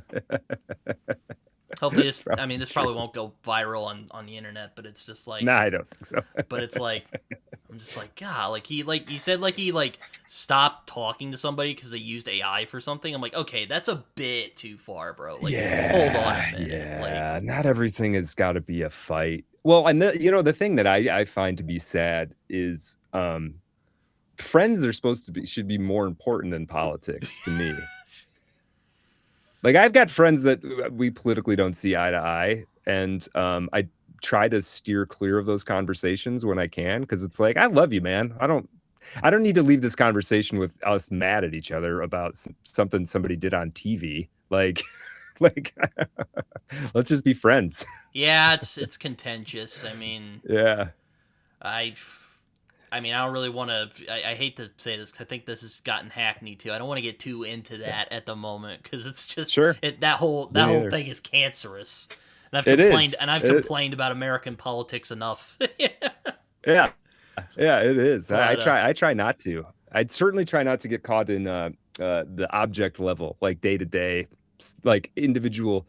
You know, what happened to this week. I try to avoid conversation about that generally, because you never really need to know what the significance of something is actually anymore. Like, and we don't really even know what's actually happening for the most part. And I also think there are authors that like wear their kind of, you know, I don't know if I'd say political opinions, but like political axe to grindness on their sleeve and do very good work, you know. Yeah, 100%. Like, you know, absolutely. I think Richard Wright's a good example of that, or even James Bond. A couple black writers for some reason. I don't know why I'm just talking about black writers, but probably because it's an easy example. But yeah.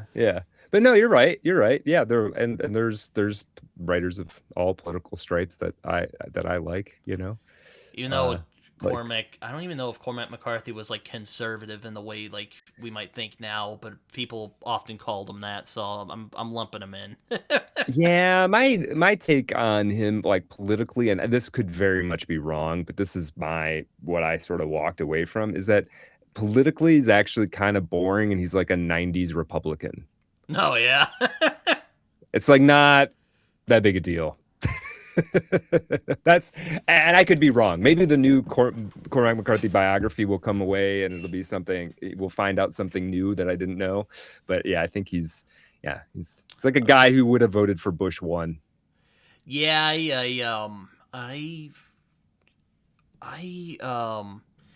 know, and I think his thought kind of transcends kind of partisanship anyway. Like, you could read Blood Meridian multiple ways. You could read it as like a critique of westward expansion. I definitely think it is. But you could also read it as like, you know, super raw and kind of that James Ellroy type of way where it's like people abusing their authority and maybe going like, well, maybe that's necessary for creating this type of society we have. You could read it that way. I mean, there's dozens of ways you could read Blood Meridian that doesn't like neatly fall into like a partisan. Yeah, I mean, this is one of the reasons that it's a great book, is that it sustains not only multiple interpretations but contradictory interpretations without like falling apart under that contradiction. That's one of the things that makes it great, Generally, in I my find opinion. the kind of latter idea to be a bit more haunting because Hmm. I don't know, it's kind of like damn, you know. Yeah. Yeah. Also, I think Blood Yeah. Meridian's bit more is more primordial than political, personally speaking. But Yeah, I think so. I don't think it's, I mean, in that broadest stroke politics, I guess it's true. And you could use it to make a more modern day sort of an allegory that's more applicable in the modern day or whatever. there But was I someone the just other don't day find that to be was I that think interesting of Aaron a was reading. mocking it on Twitter where he was like, um, Blood Meridian is about yada yada yada, and he then went like, no, as a matter of fact, that is not what Blood Meridian is about. He'll let you know. Yeah, yeah, yeah. Aaron will let you know for sure. Yeah. No, it's yeah, I don't. I've managed to not, I've managed to, he and I usually see eye to eye on most of that stuff. So I haven't caught a haymaker, an Aaron Gwynn haymaker. Yeah, no, I just I don't know, man. I mean, I mean, Blood Meridian's about a lot of things, but it's kind of like trying to make it like a partisan thing. It would just fall flat completely because you could poke holes into that. Yeah, yeah, yeah. And that's why you're saying it kind of transcends all of that, and that's one of the reasons that it's so good. I mean, you look at all of like the great books; they all Moby Dick sustains multiple contradictory interpretations. Lolita does as well. Any of the great books, they pretty much all can handle. You know what's funny about Moby Dick? I have another kind of friend of mine. His son is reading it right now. Hmm. Uh, have you heard of Discovery? Actually, it's kind of a cosmic horror indie read, No, a little bit. no, I don't It's know. by I don't J.J. think so. Minton. Anyway, um, it's them. The son is one of the J's. Oh, okay. He's reading Moby Dick right now, and I'm like, I've read Moby Dick like 3 times, and I can't make heads or tails of it. And this dude's reading it right now, and he's like, "Oh yeah, this is really nice, and it's kind of Yeah. weird." And I'm just like, how? I mean, I'm not trying to like, flex like, oh, I'm a better reader than this guy, but like, Yeah. I mean, how is he grasping this and I'm not? It makes no Well, sense. I mean, sometimes people overstate how much they actually are That's true. following That's the thing. true. But I'm just kind of Mhm. like, I'm just like, damn, I need to read it again just to. Yeah. I mean, I'm sure there's tons of, I think of myself as a reasonably good reader, and I know there's stuff in there that I'm missing that I don't totally understand. Yeah, it's Um, also weird too because there's a lot of like whaling minutiae in there, but it's also like that's this weird like biblical epic, and yeah, I don't know. I yeah. want it's a book I would like in theory, but like I don't know. I've always gotten stuck on like the minutiae of it, of like the Hmm. whaling stuff, and Yeah. See, I love that. there's so much weirdness in it too. Like there's like an odd like homoeroticism in it, and then there's Mhm. like and there's also Yeah, they're like prophecies, and then like there's a guy who's strapped to the whale. It's bizarre. It's yeah, bizarre. I've never been yeah, able to make heads or tails of yeah. it. Maybe And someday I'll Captain, I read it mean, again. no, it's weirder. It's weirder than it often gets presented as. I mean, Captain Ahab has like some kind of dark psychic powers or something. Like he really does. Like you'll notice there's parts where he's like effectively reading people's minds. Like it's a strange book in a lot of Again, it ways. sounds like a That's type of book I would like. Yeah, I had another friend who mhm. called it like the most Cormac McCarthy novel Cormac McCarthy never wrote, and Yeah, I'm like, damn, I yeah, should like yeah, this. I don't know why I'm struggling with yeah. this. Yeah, yeah. It's I mean, it's a vernacular. It's a vernacular. It's whatever that is, 160 years old or more than that. And then it was even weird. I think it was even weird at its own time. The Yeah, it got sort of like diction that's panned, being didn't it? used. Like people were like, what the hell Yeah, is it that? didn't go. It didn't go anywhere. No, nobody really liked it. Yeah. Yeah, Which makes sense to me. I think not that it wouldn't have deserved some acclaim, but it makes sense. It's such an oddity. It's like a freaking UFO, man. The book is so crazy. how would you pitch Moby Dick to someone like me who's bounced off of it a couple times and is still not really sure what to make of it? That's a good question. Uh, one, look for the humor. It's actually very, very funny. Particularly in like the first third. It's very funny. I mean, I guess the one question I would ask is like, I don't know how into history you are. Like if you're into like American history, if that's like a subject in and of its own I, that's you I find follow it, interesting. yeah. More like Yeah. colonial history and like the Yeah. Civil War than like other things, but I mean I like Sure, it. sure. Yeah. So it's a distillation. I mean, it's a distillation of American history of not the actual facts of American history, but the sort of history of the American spirit up until that time. It's a distillation of that down into a myth and an adventure story that is funny, has a implacable monster at its heart, and I thought the is like whale and uh prophecy stuff was cool when I read it when I was like yeah, maybe 10, but I was yeah, kind of yeah. like there's that Oh, part yeah, where I I love forget that the stuff. guy's name. He like busts in is like, "Hey Hab, I had this weird dream the other night. We should not be going after this fucking whale." And Yeah, he's like, yeah. "No, we're taking this fucking whale. Fuck you," you know. And then the guy gets strapped to the whale. So I mean, Yeah, I forget the yeah, dude's yeah. name, but Right. Yeah, definitely has those moments, but like I like also, that weird stuff. yeah, yeah. But the one of the greatest chapters in one of my It's like Blood favorite Meridian, you know. There's chapters. that scene where the Yeah, dude's reading where the Spanish people are reading the tarot, yeah, and yeah, Glanton's yeah. freaking out. He's like, "Shut that Right, woman up," you know. And right, and, and right, Holden has right. to step in and go like, "Okay, Yeah. don't kill him here." No, everybody's scared.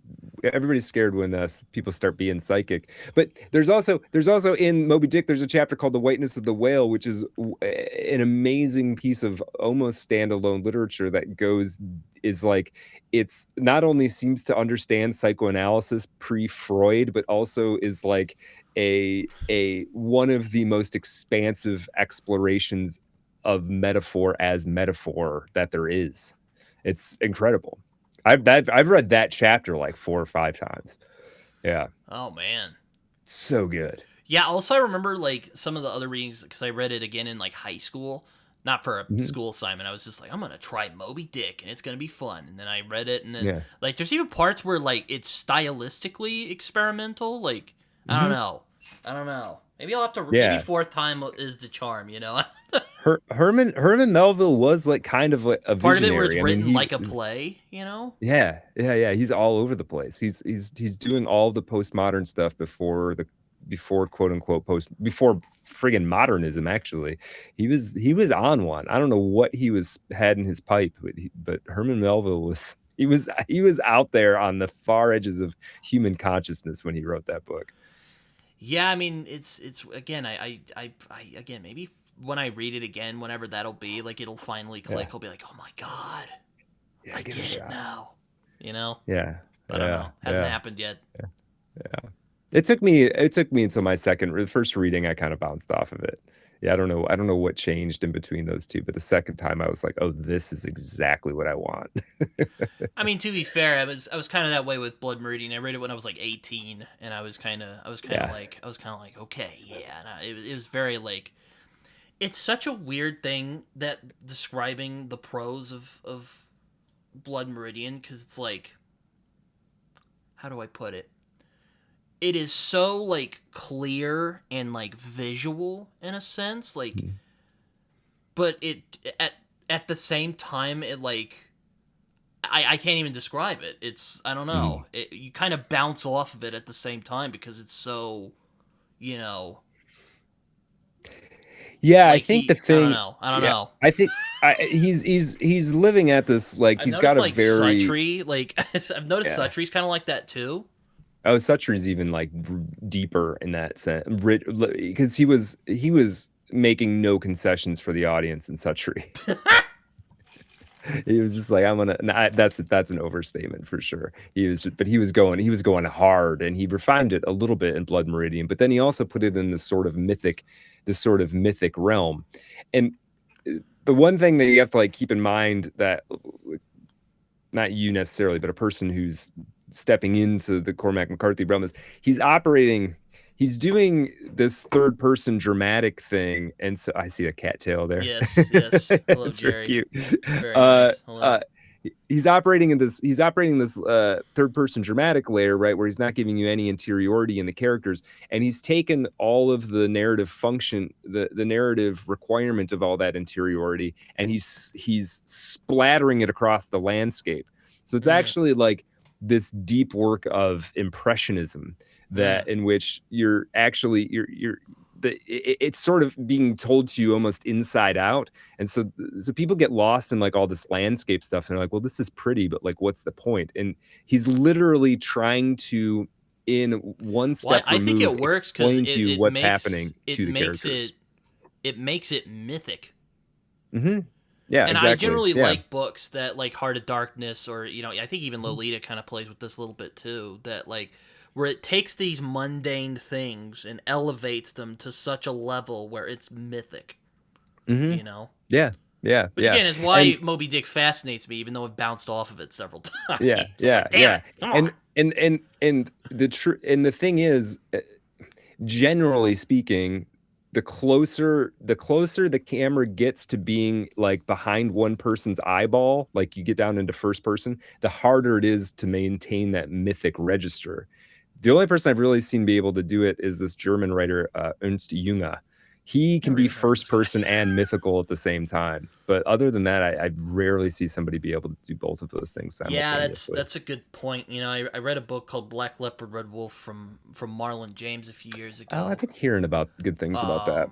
Oh, it's a great book. It's what I find really fascinating about that book is how James emulates a lot of like oral storytelling registers in that book. And I'm reading the Odyssey right now, and I mean, I don't know if he was inspired by the Odyssey by any stretch. I wouldn't be surprised if he was, but it's in that same kind of register where it's very much, it feels like this kind of lost myth that's been, maybe not like, I don't want to say mythic, it is mythic, but in a different way, I guess.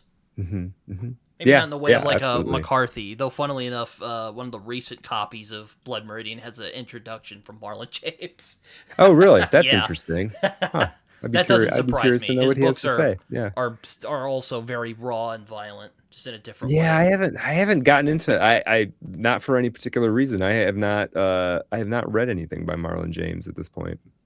Yeah, it's a different register of what I've learned. 'Cause I read A Brief History of Seven Killings last year, and that's a trip. Right on.